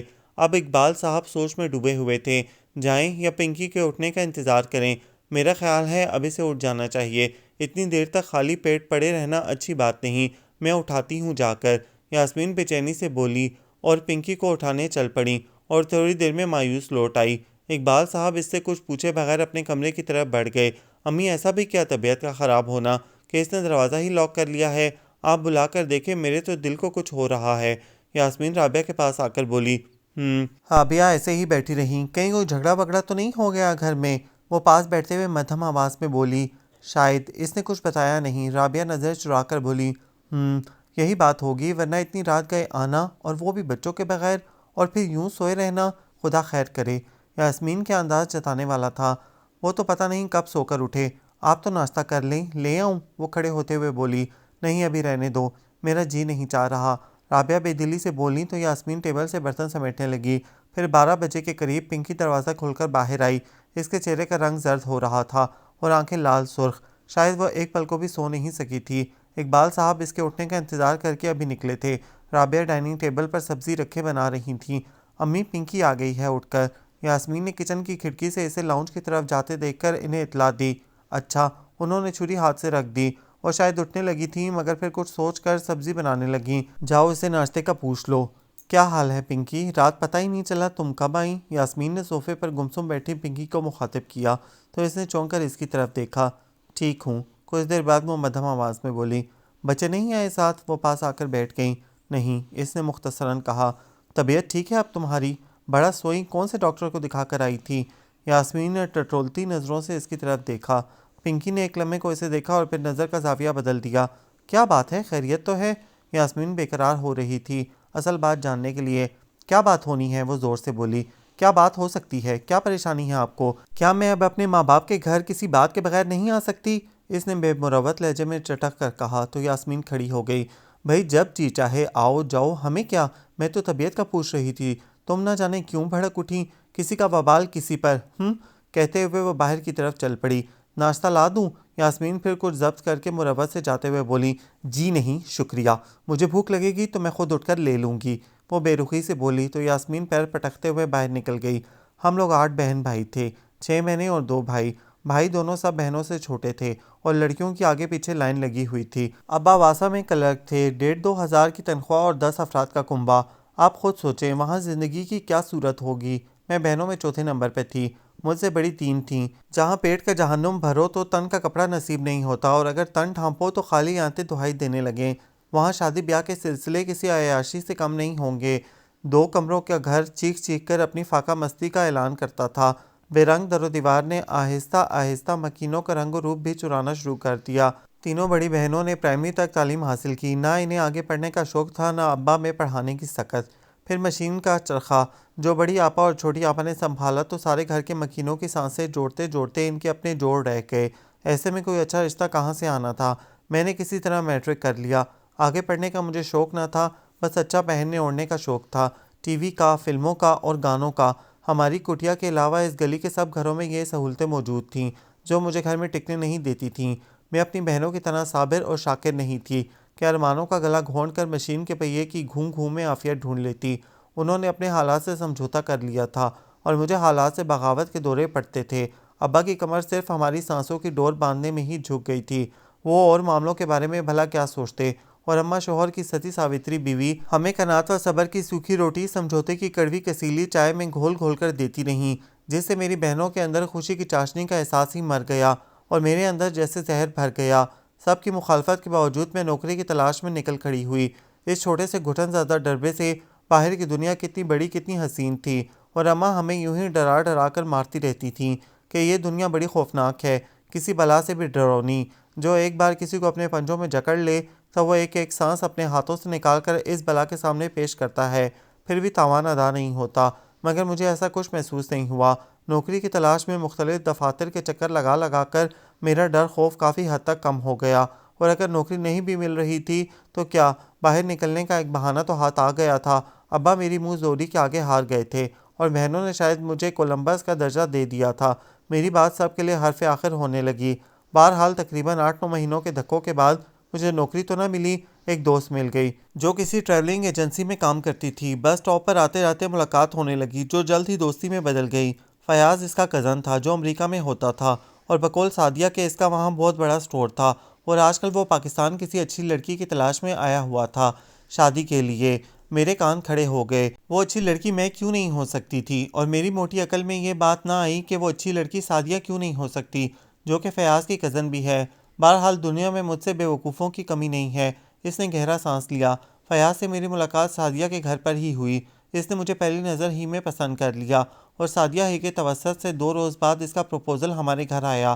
ہماری کٹیا میں جیسے بھونچال آ گیا، کہاں ٹاٹ کہاں مخمل۔ سعدیہ کو زیادہ محنت نہ کرنا پڑی، اور میرے ماں باپ نے بھی زیادہ ہیلو ہجرت کیے بغیر 1 ہفتے بعد ہاں کر دی۔ جہاں 6 چٹانیں سینے پر دھری ہوں اور ایک ایک سانس آتے آتے من کا ہو جاتا ہو، وہاں چھان بین کون کرتا ہے؟ پہلے نکاح ہوا اور رخصتی 6-7 ماہ بعد تھی، اور ان 6-7 ماہ کے عرصے میں جو خواب میری آنکھوں نے بنے، اگر میں ان کی تفصیل بتانے بیٹھ جاؤں تو شاید آپ لوگ مجھے پاگل سمجھیں۔ انہی سپنوں کا جھولا جھولتے جھولتے میں یہاں آ گئی، اور اپنے پیچھے گھر والوں کو اسی جھولے میں جھولتے چھوڑ آئی۔ پہلا جھٹکا مجھے ہماری کٹیا سے بھی چھوٹے اس فلیٹ کو دیکھ کر لگا۔ یہاں کی دیواریں تو ہمارے گھر سے بھی زیادہ سیم زدہ تھیں، اور چھت میرے قد جتنی، مگر یہ چیزیں قابل برداشت ہوتیں اگر فیاض کی یہ اصلیت نہ ہوتی۔ وہ سارا دن نشے میں دھت پڑا رہتا۔ میں نے اس سے کہا کہ تم سٹور پر کیوں نہیں جاتے، تو کہنے لگا کون سا سٹور، اور ساتھ میں اس نے جو مغالطات بکیں تو میرے ہوش ٹھکانے آ گئے۔ ابا کے گریجویٹی فنڈ سے جو رقم ملی تھی، آدھی سے زیادہ فیاض نے بطور قرض لی تھی کہ سٹور میں سرمائے کی ضرورت ہے، جلد ہی لوٹا دے گا۔ کچھ دن اسی رقم کے سہارے کٹے، اور پھر وہی فاقے جن سے بھاگ کر میں ادھر آئی تھی، مگر اس کی اصل شکل میں نے کل شام دیکھی۔ مجھ سے اس کی باقاعدہ چوتھی شادی ہے اور بے قاعدہ خدا جانے کتنی، اور شادی چاہے باقاعدہ ہو یا بے قاعدہ، اس کا مصرف اس خبیث کے نزدیک ایک ہی ہے، اور کل اس نے مجھے اس پر راضی کرنا چاہا کیونکہ اس کی آمدن کا یہاں یہی ذریعہ ہے۔ پاکستان کے ایسے ایک پھیرے سے اس کے 2-3 سال اچھے گزر جاتے ہیں۔ میں لاکھ خواہشوں کے غلام سہی، لیکن اگر یہی کچھ کرنا تھا تو مجھے یہ بوپار کرنے کے لیے ہزاروں میل دور آنے کی کیا ضرورت تھی؟ یہ کام تو اب وہاں بھی ہوتے ہیں، اور وہ بھی معقول آمدن کے ساتھ۔ پھر مجھے اس کا سہارا لینے کی کیا ضرورت تھی؟ اور اب میں اس کے ساتھ ایک پل نہیں رہ سکتی۔ میں اس سے طلاق لینا چاہتی ہوں۔ آپ لوگ میری مدد کریں۔ میں آپ لوگوں کو آتے جاتے دیکھا کرتی تھی، اسی لیے رات سیڑھیاں پھلانگ کر آپ کے فلیٹ کے سامنے آ گئی کہ ہم وطن ہونے کا آپ لوگ کچھ تو لحاظ کریں گے۔ آنسو تو اس کے رات سے ایک بار بھی نہیں رکے تھے، اور ساری کہانی سنا کر وہ گھٹنوں میں سر دے کر پھر رونے لگی تو ایاز اور مغیث جو غور سے اس کی باتیں سن رہے تھے سوچ میں پڑ گئے۔ پھر کچھ دیر کی صلاح مشورے کے بعد وہ اسے لے کر بیرسٹر افتخار قریشی کے پاس گئے۔ بیرسٹر صاحب پاکستانی تھے اور ایک عرصے سے یہاں پریکٹس کر رہے تھے۔ رابیل کی کہانی سن کر انہوں نے مقدمے کی پیروی کرنے کی حامی بھر لی اور کیس کے اخراجات مغیث اور ایاز نے اپنے ذمہ لے لیے۔ پھر قریشی صاحب کے مشورے اور سفارش پر وہ اسے پاکستانی کمیونٹی سینٹر میں مسز ظہیر کے زیر اہتمام چلنے والے ٹرسٹ میں لے گئے، جہاں ایسے بے سہارا لوگوں کی اخلاقی اور قانونی مدد کی جاتی ہے۔ رابیل کو وہاں چھوڑ کر وہ دونوں جب واپس آئے تو رات ہو چکی تھی۔ بار سے دونوں نے چھٹی کی تھی۔ آتے ہی دونوں یوں پڑھ کر سوئے جیسے صدیوں کے بعد سوئے ہوں۔ عظمیٰ بھابی، آپ کے اسکول میں کوئی ویکینسی ہے؟ پورے ایک ہفتے بعد اس نے از خود یہ جملہ عظمیٰ سے بولا تھا۔ پورا ہفتہ وہ اٹواٹی کٹواٹی لے کر پڑی رہی۔ رابعہ اسے بارہا کریج چکی تھیں کہ وہ بچوں کو اس طرح چھوڑ کر کیوں آئی ہے، اور وہ ہر بار یا تو خاموش ہو جاتی یا پھر کوئی تلخ سا جواب دے کر منہ موڑ لیتی۔ یاسمین نے پہلے دن کی تلخ کلامی کے بعد اس سے کچھ نہیں پوچھا تھا۔ دونوں بھائی بھی اس کا رخ دیکھتے ہوئے خاموش تھے، اور عظمیٰ ویسے ہی بڑی مصروف رہتی تھی۔ آتے جاتے بس حال احوال پوچھ لیتی۔ صبح کو اسکول، پھر واپس، پھر گھر کے کام، اور شام میں گھر کے 5 بچوں کو پڑھانا۔ اس وقت بھی وہ بچوں کو پڑھا رہی تھی جب پنکی نے اس سے یہ سوال کیا تھا۔ نہیں، میرا تو خیال ہے کہ کوئی ویکینسی نہیں۔ کیوں، تم کیوں پوچھ رہی ہو؟ عظمیٰ نے سامیہ کا بیگ سمیٹتے ہوئے جواب دیا۔ ظاہر ہے مجھے جاب کرنی ہے، اسی لیے پوچھ رہی ہوں، وہ لاپرواہی سے بولی۔ میں پوچھوں گی سر بھٹی سے، شاید کوئی ٹیچر چاہیے ہو انہیں، عظمیٰ نے کہا۔ پھر دونوں کے درمیان مزید کوئی بات نہ ہوئی۔ عظمیٰ بچوں کو پڑھاتی رہی اور وہ خالی خالی بیٹھی نہ معلوم کیا سوچتی رہی۔ پپھو، یہ دیکھیں میں نے ٹھیک لکھا ہے؟ ننا دانی اپنی کیلی گرافی کی کاپی اس کے آگے کرتے ہوئے بولا تو اس نے ایک نظر کاپی پر ڈال کر ہلکے سے اس کا گال تھپ تھپایا۔ ہاں ٹھیک ہے، تو وہ خوش ہو گیا۔ عباد کو بھی میں نے کیلی گرافی کی کاپیاں لا کر دی تھیں، پتہ نہیں وہ لکھتا بھی ہوگا کہ نہیں۔ کتنے دن ہو گئے ہیں آج اسے دیکھے ہوئے، پتہ نہیں کچھ ٹھیک سے کھاتا بھی ہوگا کہ نہیں۔ کتنا تیز بخار تھا اسے اس رات، پتہ نہیں اب کیسا ہوگا۔ میں اسے کیوں چھوڑ آئی؟ اس کی آنکھوں میں پانی اکٹھا ہونے لگا۔ دعا اس کا خیال تو رکھتی ہوگی مگر ہے تو بچی ہی نا، پتہ نہیں دونوں مجھے کتنا مس کرتے ہوں گے۔ 2 قطرے اس کے دوپٹے میں گر کر جذب ہو گئے۔ ایسا ہوتا تو کوئی تو فون کرتا، دعا کو کم از کم ادھر کا نمبر تو یاد ہی ہے۔ میرے خدا میں کیا کروں؟ شدت جذبات سے اس کا دل پھٹنے لگا۔ وہ تیزی سے اٹھ کر کمرے سے نکل گئی۔ عظمیٰ نے اسے ایک نظر جاتے دیکھا۔ اسی وقت رابعہ اندر داخل ہوئیں۔ کچھ کہہ رہی تھی تم سے پنکی؟ وہ عظمیٰ کے پاس آ کر بیٹھ گئیں۔ ہاں، جاب کے لیے کہہ رہی تھی اسکول میں۔ دماغ خراب ہو گیا ہے اس کا، نہ کچھ بتاتی ہے نہ ہمیں پتہ کرنے دیتی ہے۔ خدا جانے کیا بات ہوئی ہے کیا نہیں، سوچ سوچ کر میرا دماغ پھٹنے لگا ہے۔ آخر کوئی چھوٹی بات ہے 7-8 سال کی گرہستی کو ایک دم چھوڑ کر آپ بیٹھنا ماں باپ کے گھر؟ چلو بچوں کو ساتھ لے آتی پھر اور بات تھی۔ میرا دل تو ان معصوموں میں اٹکا ہوا ہے، خدا جانے کیا کرتے ہوں گے، اور یہ سنگ دل یہاں گمسم بنی بیٹھی ہے۔ تم ہی اس سے کچھ پوچھو، میری تو ہر بات کا الٹا جواب دیتی ہے۔ تمہارے ابو بھی سخت پریشان ہیں۔ رابعہ کی آنکھیں بھر آئیں۔ میں پوچھوں گی اس سے، ویسے ابھی وہ غصے اور رنج سے بھری ہوئی ہے، اللہ جانے کیا بات ہے، ابھی اسے چھیڑنا مناسب نہیں، کچھ دنوں تک سب کچھ خود ہی بتا دے گی۔ ہاں بچوں والی آپ کی بات ٹھیک ہے، ان کو تو ایسے چھوڑ کر نہ آتی۔ ابو اس سے بات کریں کہ عظیم بھائی یا فہیم جا کر انہیں لے آئیں، بہت دن ہو گئے ہیں، عظمیٰ نے ہمدردی سے کہا۔ یاسمین الگ منہ پھلائے پھیر رہی ہے کہ مجھ سے پنکی نے بڑے تلخ لہجے میں بات کی تھی، وہ سب سے ایسے ہی بول رہی ہے، میں تو سوچ رہی ہوں خود جا کر پتہ کراؤں کیا بات ہے۔ بس اسی رات سے اگلے دن حسیب کا فون آیا تھا اس کی خیریت معلوم کرنے کو، اور بس میں کچھ پوچھ ہی نہ سکی۔ اس کے بعد سے تو ادھر بھی مکمل خاموشی ہے۔ وہ پریشانی سے بولی، بہت سمجھدار ہے پنکی، پتہ نہیں کوئی زیادہ ہی بڑی بات ہوگی جو وہ یوں اٹھ کر آ گئی۔ عظمیٰ نے کہا، کچھ بتائے بھی تو صحیح، عجیب عجیب سے خیالات ڈرائے دے رہے ہیں، رابعہ بڑبڑائی۔ پھر 2-3 روز بعد ہی عظمیٰ نے اسے بتایا کہ ان کے اسکول میں ایک ٹیچر کی جگہ خالی ہے، وہ اپلائی کر دے۔ اس نے درخواست لے کر عظمیٰ کے حوالے کی اور رات کو اقبال صاحب سے اجازت لینے ان کے کمرے میں گئی تو وہ بستر پر تکیے سے ٹیک لگائے کسی سوچ میں گم تھے۔ اسے دیکھ کر سیدھے ہو کر بیٹھ گئے۔ آؤ آؤ پنکی بیٹا آؤ بیٹھو۔ وہ ان کے پاس ہی بیٹھ کے کنارے ٹک گئی۔ تم سوئی نہیں ابھی؟ ابو میں نوکری کرنا چاہ رہی ہوں، عظمیٰ بھابھی کے اسکول میں سیٹ ہے، میں نے درخواست بھیج دی ہے۔ وہ ان کے پہلے سوال کو نظر انداز کرتے ہوئے بولی، یہ تم مجھے اطلاع دے رہی ہو یا اجازت مانگ رہی ہو؟ انہوں نے کچھ چپتے ہوئے انداز میں کہا، آپ جو بھی سمجھ لیں۔ وہ پاؤں کے انگوٹھے سے کارپیٹ کریدتے ہوئے نظریں جھکائے بولی، تو پھر کر لو، میری ہاں یا نہ سے تمہیں کیا فرق پڑے گا؟ وہ تلخی سے بولے۔ ٹھیک ہے۔ وہ اٹھ کھڑی ہوئی۔ پنکی بیٹھو ادھر، انہوں نے ذرا سخت لہجے میں کہا تو وہ بیٹھ گئی۔ کیا ہوا ہے بیٹا مجھے بتاؤ، انہوں نے ذرا نرمی سے کہا۔ کچھ نہیں ہوا، میں آپ سے پہلے بھی کہہ چکی ہوں، آپ بار بار مجھ سے نہ پوچھیں۔ وہ بیزاری سے بولی۔ کیوں نہ پوچھوں؟ ان کی آواز کچھ بلند ہو گئی۔ تمہیں پتہ ہے تمہاری وجہ سے سارا گھر پریشان ہے، تمہاری اس چپ سے کوئی کیا کچھ اخذ کر سکتا ہے، تمہیں اس کی پرواہ ہو یا نہ ہو ہمیں ضرور ہے، اور اب تم مجھے پوری بات بتاؤ۔ وہ ذرا پیار سے بولے۔ ابو کوئی کیا اخذ کرتا ہے، مجھے واقعی اس کی کوئی پرواہ نہیں۔ وہ زور دے کر بولی۔ اور کیا ہوا ہے یہ تو مجھے بھی پتہ نہیں، آپ اگر مجھ سے پوچھیں گے نا تو خدا کی قسم میں یہ گھر چھوڑ کر چلی جاؤں گی، اور آپ اسے محض دھمکی نہ سمجھیے گا۔ اس کی آواز گلے میں بیٹھ سی گئی۔ اس کی بات پر اقبال صاحب چپ سے ہو کر رہ گئے۔ اچھا مت بتاؤ، مگر بچوں کا کیا قصور ہے؟ انہیں تو یہاں لے آؤ۔ وہ کچھ دیر بعد بولے، تمہارا دل اس جدائی کو جھیل سکتا ہے، مگر وہ پھول سے بچے یہ سختی نہیں سہ سکیں گے۔ ان کی بات پر اس کی آنکھیں چھلکنے لگیں۔ انہوں نے بچوں کو میرے ساتھ آنے نہیں دیا، ورنہ میں انہیں کبھی چھوڑ کر نہ آتی۔ وہ روتے ہوئے بولی، آپ کو کیا پتا میرا ان کے بغیر کیا حال ہے؟ اگر آپ انہیں لا سکتے ہیں تو لے آئیں، ورنہ میں ایسے بھی جی لوں گی۔ کہتے ہوئے وہ تیزی سے اٹھی اور دروازہ کھول کر باہر نکل گئی۔ آنسوؤں کے سیلاب نے سارے بند توڑ دیے تھے۔ اقبال صاحب کے دل پر جیسے کسی نے آری چلا دی۔ اگلے ہفتے سے وہ عظمیٰ کے ساتھ باقاعدہ اسکول جانے لگی۔ اس کی چپ میں اس حد تک فرق پڑا تھا کہ بچوں کو پڑھانے سے اس کا دھیان بڑھ گیا تھا، جس کی وجہ سے اس نے گھر میں بھی تھوڑی بہت بات چیت شروع کر دی تھی، مگر جیسے اس کے اور گھر والوں کے درمیان ایک آڑ سی آ گئی تھی۔ نہ تو اس کا رویہ بچوں کے ساتھ پہلا سا بے تکلفانہ تھا، نہ بھابھیوں کے ساتھ دوستانہ، اور ماں سے تو وہ ویسے ہی کھنچی کھنچی سی رہتی۔ جاب کرنے سے وہ تو شاید مطمئن ہو گئی تھی، مگر رابعہ کو ایک بے چینی نے گھیر لیا تھا۔ جب معاملہ گرم تھا، اگر وہ خود جا کر اگلے روز ساری بات معلوم کر لیتی تو شاید یہ بات بن جاتی، مگر اب اتنے دنوں بعد جانا انہیں عجیب لگ رہا تھا، اور کچھ انا کا مسئلہ آ گیا تھا بیچ میں، اور وہ تو ابھی بھی کچھ بتانے پر آمادہ نہیں تھی۔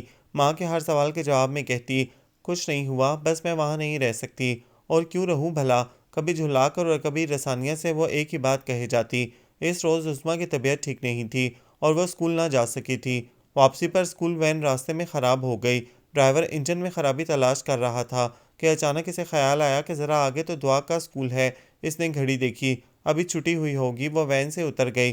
اکبر دیکھو مجھے ذرا ادھر اسکول میں کام ہے، تم دونوں بچوں کو گھر اتار دینا اور ان سے کہہ دینا میں تھوڑی دیر میں آؤں گی۔ وہ ڈرائیور سے کہہ کر پیدل ہی دعا کے اسکول کی طرف چل پڑی۔ واقعی اسی وقت چھٹی ہوئی تھی۔ اسکول کے باہر بے پناہ رش تھا، وین، گاڑیاں اور بچوں کا شور، کہیں وہ چلی نہ گئی ہو۔ اتنے رش میں اسے کیسے ڈھونڈوں؟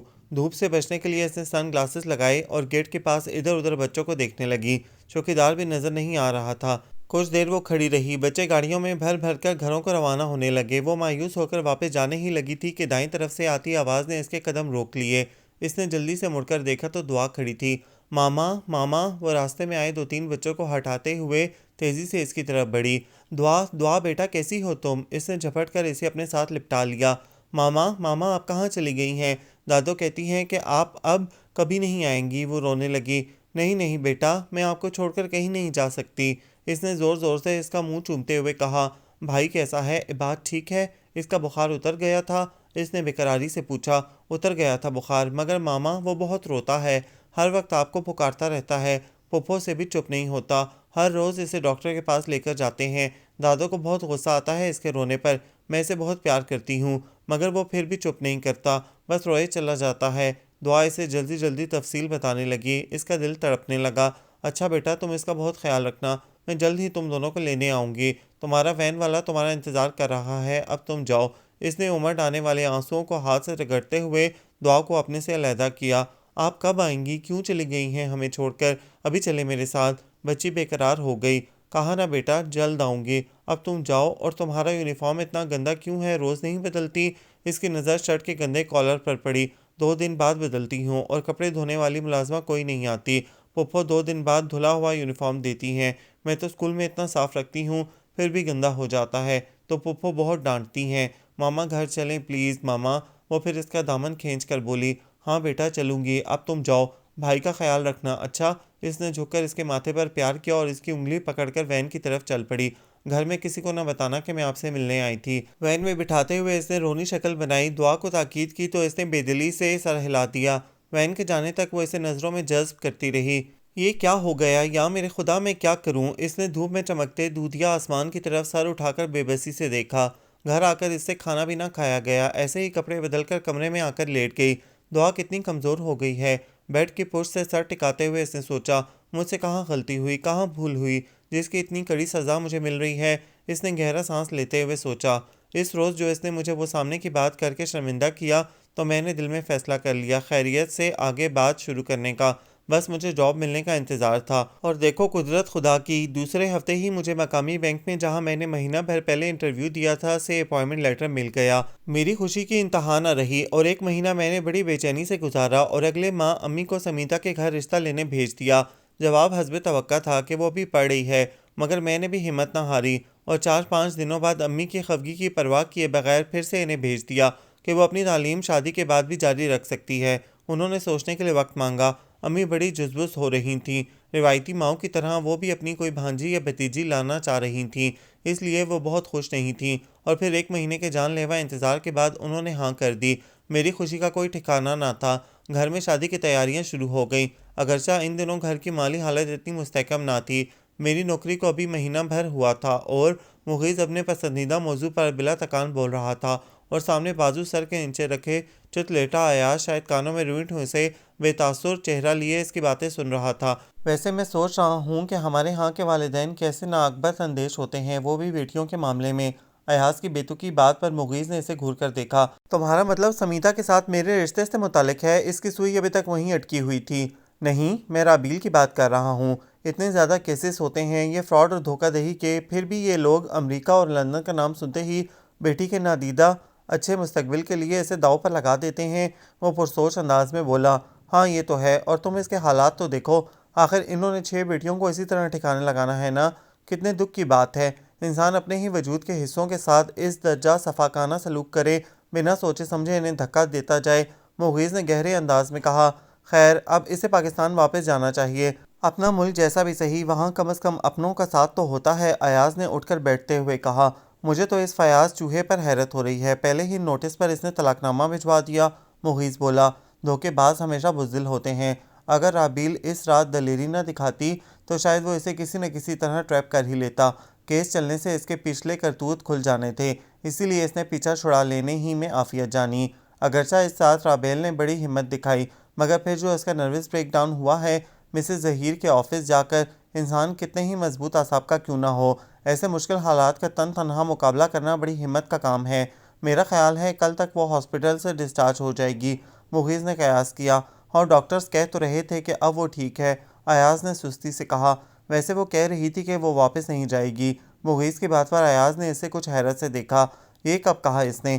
کل صبح جب میں آفس جانے سے پہلے اس کی خیریت دریافت کرنے ہاسپٹل گیا تھا۔ مغیث نظریں چرا کر بولا، تم تو کل کہہ رہے تھے کہ تم ہاسپٹل گئے ہی نہیں۔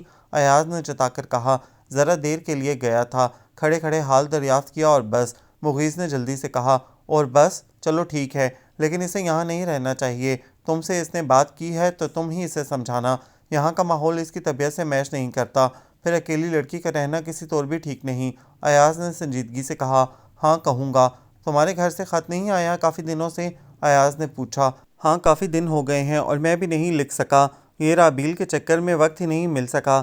مغیث کھڑا ہو گیا، میرا خیال ہے اب نکلنا چاہیے، ذرا سی دیر میں جائے تو پیٹر صاحب کا موڈ آف ہو جاتا ہے۔ ایاز کھڑے ہوتے ہوئے بولا، میں تو تنگ آ گیا ہوں اس زندگی سے، ہر وقت کولو کے بیل کی طرح جتے رہو، چند گھنٹے بمشکل آرام کے نصیب ہوتے ہیں، کتنے سالوں سے مجھے لگتا ہے میری نیند پوری نہیں ہوئی، پتہ نہیں کب اس مشقت سے جان چھوٹے گی۔ مغیث نے گہرا سانس لیا، تم کچھ دنوں کی چھٹی لے کر گھر کا چکر لگا آؤ، 5 سالوں سے تو مسلسل کام کر رہے ہو۔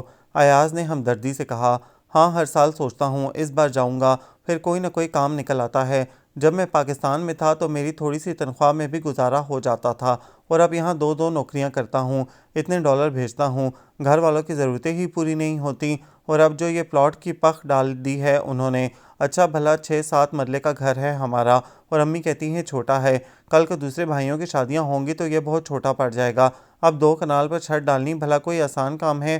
مجھے تو لگتا ہے میں یہیں پڑے پڑے بوڑھا ہو جاؤں گا اور یہ ضرورتیں پوری نہیں ہوں گی۔ مغیث تلخی سے بولا، اس کی وجہ بھی تمہارا رویہ ہے، آخر کیا ضرورت ہے اتنے بڑے پلاٹ کی؟ کل کو اگر بھائیوں کی شادیاں ہوں گی تو وہ خود انتظام کر لیں گے، تم کیوں اپنی زندگی کے اتنے قیمتی سال یہاں گنوا رہے ہو؟ مغیث، یہ زندگی بہت مختصر ہے، اسے یوں کاغذ کے ان بے جان ٹکڑوں کے پیچھے مت گنواؤ۔ خواہش نے انسان کو جنت بدر کیا تھا، مگر اس نے سبق نہیں سیکھا، یہ بذات خود کچھ بھی نہیں، انسان جتنا اس کو اپنے اوپر طاری کرتا ہے یہ اسے مغلوب کرتی چلی جاتی ہے، اور یہ خواہشات تو محض فریب نظر ہیں، پوری ہو بھی جائیں تو بھی چند لمحوں کی خوشی کے سوا کچھ نہیں دیتی۔ میں کب ایسا چاہتا ہوں، اگر وطن میں ہی مجھے کوئی اچھی نوکری مل جاتی، بلکہ ملی ہوئی تھی، تو میں کیوں اس طرح پردیس میں دھکے کھاتا؟ سمیتا کس قدر یاد آتی ہے، میں تمہیں کیسے بتاؤں؟ اور بچے، بیٹے کو تو میں نے چھو کر بھی نہیں دیکھا، وہ کیسے روتا ہوگا، کیسے ہنستا ہوگا، اس نے کیسے قدم قدم چلنا سیکھا ہوگا، اور توتلی زبان میں اس نے سب سے پہلا لفظ کیا بولا ہوگا؟ خط، تصویریں، فون، کہاں تک میری تشنگی کا سامان کر سکتے ہیں؟ ایاز میرے دوست، ایک ایک پل ان کی جدائی کا مجھے تلوار کی طرح کاٹ کاٹ کر گزرتا ہے، خود اذیتی کا یہ تصور کس قدر تکلیف دہ ہے، اٹھتے بیٹھتے سوتے جاگتے انہی کا خیال ستاتا ہے، اور کوشش کے باوجود میں اس جدائی کو پاٹ نہیں سکتا۔ اس کی آواز بھرا گئی۔ بہن کی شادی، بھائیوں کی تعلیم کے اخراجات، نیا گھر، گاڑی، یہ کیا ہے؟ یہ سب وجود رکھتے ہیں، اور میری بے بسی، میرا احساس کسی کو نظر نہیں آتا؟ ان 5 برسوں میں ایک بار بھی میرے گھر والوں نے مجھے نہیں لکھا کہ تم واپس آ جاؤ، ہم روکھی سوکھی کھا کر گزارا کر لیں گے۔ اگر وہ منحوس حادثہ نہ ہوتا تو میں کبھی اپنا گھر بار چھوڑ کر نہ آتا، اس وقت تو سب کی خواہشیں اتنی منہ زور نہ تھیں، اب میں کیا کروں؟ وہ بے بسی سے بولا، تم سب کچھ کر سکتے ہو، جب سب کی خواہشیں پوری کر دو گے، سوچو پھر تمہاری اپنی مری ہوئی آرزوئیں تم سے سوال نہیں کریں گی، اور کیا اس قربانی پر سب تمہیں گولڈ میڈل پہنائیں گے؟ نہیں میرے بھائی، یہ سب رشتے محض ضرورتوں کے ہیں، اپنی دنیاؤں میں مگن ہو کر انہیں یاد بھی نہیں رہے گا کہ تم نے ان کے لیے کیا کیا کیا ہے۔ ابھی وقت ہے، سوچو، یہ ایسی مجبوریاں نہیں کہ تم بن جاؤ، 14 کروڑ کی آبادی جس طرح وہاں زندگی گزار رہی ہے تم بھی گزار سکتے ہو، یوں ترس ترس کر جیو گے تو تمہارے ہاتھ سوائے تشنا حسرتوں کے اور کچھ نہیں آئے گا۔ ایاز نے اسے راہ دکھائی، تم کیوں نہیں جاتے واپس؟ تمہارا بھی تو گھر ہے نا وہاں؟ مغیث نے کہا، میری بات اور ہے، اس کو رہنے دو تم۔ ایاز کہتے ہوئے باہر کی طرف بڑھا، کیوں تمہاری بات اور کیوں ہے؟ تم مجھے اپنا دوست نہیں سمجھتے کہ مجھے اپنے بارے میں کچھ نہیں بتاتے؟ مغیث نے شکوہ کیا، کچھ ایسا نہیں ہے میری کہانی میں جو سنانے کے قابل ہو، میرا خیال ہے چلیں دیر ہو رہی ہے۔ وہ دروازہ کھول کر باہر نکل گیا تو مغیث بھی اس کے پیچھے چل پڑا۔ انگلش میں ماسٹرز کرنا اس کا خواب تھا، لیکن اگر دیکھا جائے تو مغیث احمد جیسے شخص کی ہمراہی کا خواب ایم اے انگلش سے بھی بڑا خواب تھا، اور کبھی کبھی ایسا بھی ہوتا ہے کہ ایک خواب دوسرے خواب کا رستہ کاٹ کر آگے آ جاتا ہے، بلکہ اس طرح چھا جاتا ہے کہ پہلے کا ملال بھی جاتا رہتا ہے۔ اس کے ساتھ بھی ایسا ہی ہوا تھا، اگرچہ آخری دنوں تک اس کا یہی خیال تھا کہ وہ شادی کے بعد بھی اپنی تعلیم جاری رکھے گی، لیکن یہ بھی محض اس کا خیال ثابت ہوا، کیونکہ شادی کے بعد اسے پیچھے مڑ کر دیکھنے کی فرصت نہ ملی، بلکہ شاید وہ خود ہی ایسا نہ چاہتی تھی۔ اس کے وہم و گمان میں بھی نہ تھا کہ مغیث اس کے لیے اپنے دل میں پیار کا ایک جہان چھپائے ہوئے ہے، اور اس احساس نے ہی اسے کتنے دن تک ساری دنیا سے بے خبر رکھا کہ وہ اس پیار بھرے جہان کی بلا شرکت غیر مالک ہے۔ چاہے جانے کا احساس کسی بھی نشت سے زیادہ طاقتور ہوتا ہے، پیار کے دو بول ہفتوں کسی کے دل و دماغ کو مدہوش رکھ سکتے ہیں، اور یہاں تو محبت بھرا پورا دیوان تھا جو دن رات کسی خوشگوار نغمے کی طرح وہ اپنی سماعتوں میں اتارتی رہتی تھی۔ اس گھر میں آ کر اسے ایک بار بھی محسوس نہیں ہوا کہ وہ کسی اجنبی فیملی میں آئی ہے۔ مغیث کی محبت نے اجنبیت اور غیریت کے سب احساسات منہدم کر دیے تھے۔ ان کی اپنی فیملی میں آؤٹ آف فیملی شادیوں کا رواج نہیں تھا، اس کی دونوں بھابیاں بھی اس کے ماموں اور چچا کی بیٹیاں تھیں، اس لیے اس کے خاندان سے باہر رشتہ کیے جانے پر سب لوگوں نے احتجاج کیا تھا، اور تو اور اس کے دونوں بھائی نہیں مان رہے تھے، وہ خود گھبرا رہی تھی اور چاہتی تھی کہ ابو انکار کر دیں، مگر وہی بات کہ رشتے تو آسمانوں پر ہی طے ہوتے ہیں، اور نیچے والے تو صرف انہیں ملانے کی زحمت کرتے ہیں۔ اس کا رشتہ بھی مغیث سے آسمانوں پر ہی طے ہوا تھا، جب ہی تو ابو نے کچھ ہی دنوں میں نہ صرف ہاں کر دی، بلکہ اس کی پڑھائی کی رٹ کو نظر انداز کرتے ہوئے شادی کی تاریخ بھی دے ڈالی، اور شادی تک وقت اس نے روتے دھوتے گزارا۔ رابعہ کو بھی یہ سب اچھا نہیں لگ رہا تھا کہ اکلوتی بیٹی کو اٹھا کر غیروں میں دے دیں، خود ان کے دونوں بھائی سمیتا کے رشتے کے طلبگار تھے۔ ان کو نظر انداز کرتے ہوئے مغیث کے لیے اقبال صاحب کی ہاں انہیں بہت چبھی تھی، لیکن یہ سب ایسے ہی ہونا تھا، اور اس کے سارے رونے دھونے شادی کے بعد ختم ہو گئے اور اس کی جگہ کہکہوں اور مسکراہٹوں نے لے لی۔ سب لوگ اچھے تھے۔ مغیث سب بہن بھائیوں میں بڑا تھا، پھر ہنا تھی، اس کے بعد راحیل اور حسیب اور آخر میں مونا۔ ان کے والد کا تقریباً سال بھر پہلے اچانک انتقال ہو گیا تھا۔ ختیجہ بانو کا رویہ اگرچہ بہت اچھا نہیں تھا سب لوگوں کی طرح، لیکن برا بھی نہیں تھا۔ شروع میں وہ اسے کچھ کھنچی کھنچی سی رہتی تھیں، مگر بعد میں نارمل ہوتی گئیں۔ مونا نے اسے بتایا کہ امی ایک تو بھائی کی شادی ابھی کرنا نہیں چاہ رہی تھی، دوسرے وہ اپنی کوئی بھتیجی لانا چاہ رہی تھیں، لیکن یہ کوئی ایسی انہونی بات نہیں تھی جس کو وہ بہت محسوس کرتی۔ گھر کے مالی حالات اگرچہ بہت اچھے نہیں تھے کیونکہ ساری ذمہ داری تقریباً مغیث پر تھی۔ راحیل کا انجینئرنگ کا تیسرا سال تھا اور حسیب نے ابھی سیکنڈ ایئر کے پیپرز دیے تھے۔ یا پھر ختیجہ بانو کے نام ان کے والد کی طرف سے ایک دکان تھی جس کا معقول کرایہ آتا تھا۔ بہرحال اچھا خاصا گزارا ہو جاتا تھا۔ ہنا بھی یہ کر چکی تھی اور ختیجہ اس کے لیے کسی اچھے رشتے کی تلاش میں تھی۔ ابھی اس کی شادی کو سال ہی ہوا تھا کہ دعا آ گئی۔ ختیجہ پہلے پوتے کی منتظر تھیں، پوتی کو دیکھ کر ان کا موڈ آف ہو گیا، جبکہ باقی سب کے ہاتھ جیسے کوئی کھلونا آ گیا۔ راحیل اور حسیب کالج سے آتے ہی اسے جھپٹ لیتے۔ سارا دن وہ ہنا اور مونا کے پاس رہتی۔ سمیتا کو تو اس کے لیے بہت پریشان ہونا ہی نہیں پڑا تھا، وہ سارا دن پھوپھیوں اور چاچاؤں کے پاس رہتی اور سمیتا کچن میں مصروف رہتی۔ کبھی کبھی اسے خود بھی حیرت ہوتی کہ شادی سے پہلے تو اسے محاورتاً نہیں بلکہ حقیقتاً انڈا ابالنا نہیں آتا تھا، اور اس بات پر اس نے ختیجہ بانو کے سال بھر طعنے سنے تھے۔ وہ جب بھی میکے جاتی بھابھیوں سے کچھ نہ کچھ سیکھ کر آتی۔ صرف 5-6 ماہ میں ہی اس نے سب کچھ پکانا سیکھ لیا تھا، اور تب بھی بالکل غیر محسوس طریقے سے ہنا اور امی نے کچن مکمل طور پر اس کے سپرد کر دیا۔ وہ سارا دن پیاز، لہسن، ہلدی اور مرچوں میں الجھی رہتی۔ دعا کے آنے کے بعد تو اسے ذرا سا آرام کرنے کی بھی فرصت نہ ملتی۔ دوپہر کو وہ سونے کے لیے لیٹتی تو ہنا دعا کو اسے دے جاتی اور وہ ماں کی شکل دیکھتے ہی ہوشیار ہو جاتی۔ نیند اس کی آنکھوں سے غائب ہو جاتی اور اس کی کھل کھل کرتی ہنسی اس کی ساری تھکن چن لیتی۔ اور پھر ان دنوں مغیث بھی کس قدر مصروف ہو گیا تھا۔ اس نے کہیں پارٹ ٹائم جاب کر لی تھی۔ صبح کا گیا رات کو 10-11 بجے گھر لوٹتا اور وہ انتظار کرتے کرتے نڈھال ہو جاتی۔ سارا دن گھر کے کام ختم نہ ہوتے۔ شام میں راحیل اور حسیب کا کوئی نہ کوئی دوست آ جاتا۔ بھابھی چائے، بھابھی اسکواش، بھابھی کھانا، بھابھی کچھ سنیکس بھی ساتھ۔ ساری شام اس کی انہی آوازوں پر لبیک کہتے ہوئے گزر جاتی۔ ہنا موڈی تھی، موڈ ہوتا تو سارا دن لگی رہتی اس کے ساتھ، نہ ہوتا تو کسی کام کو ہاتھ نہ لگاتی، اور مونا کو پڑھائی سے فرصت نہ تھی۔ ماں باپ کا گھر ایک شہر میں ہوتے ہوئے بھی اسے مہینہ بھر جانے کی فرصت نہ ملتی۔ امی کے گلے بھرے فون اور بھائیوں کے شکوے وہ مصروفیت کا کہہ کر نظر انداز کر دیتی۔ اسے یاد آتا کہ وہ گھر بھر کی کس قدر لاڈلی تھی۔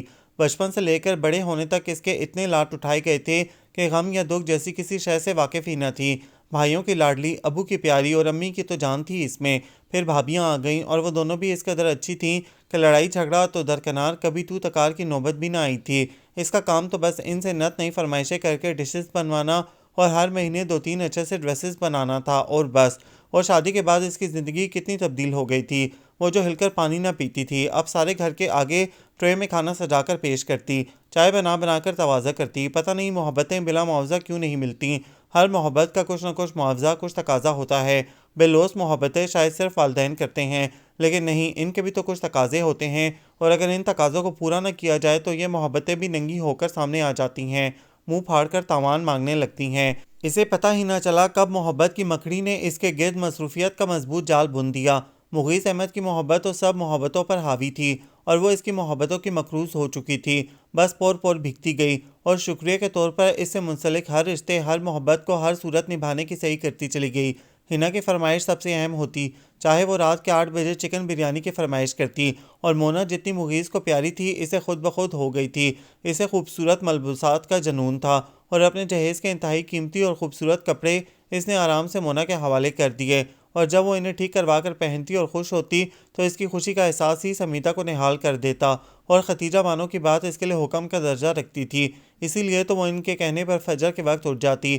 اپنے گھر میں اس کی صبح 9 بجے سے پہلے کبھی نہیں ہوتی تھی، اور حسیب تو ویسے ہی بہت اچھا تھا، مغیث کی طرح کم گو اور چپکے چپکے سب کا خیال رکھنے والا۔ اس نے کبھی اسے بیجا بات نہیں کی تھی، اور وہ اس کی چھوٹی چھوٹی ضرورتوں کا خود ہی خیال رکھنے لگی تھی۔ اور راحیل کی بات اور تھی، سارے گھر میں رونق اسی سے تھی۔ وہ گھر میں ہوتا تو گھر کی دیواریں بھی جیسے شور مچانے لگتیں۔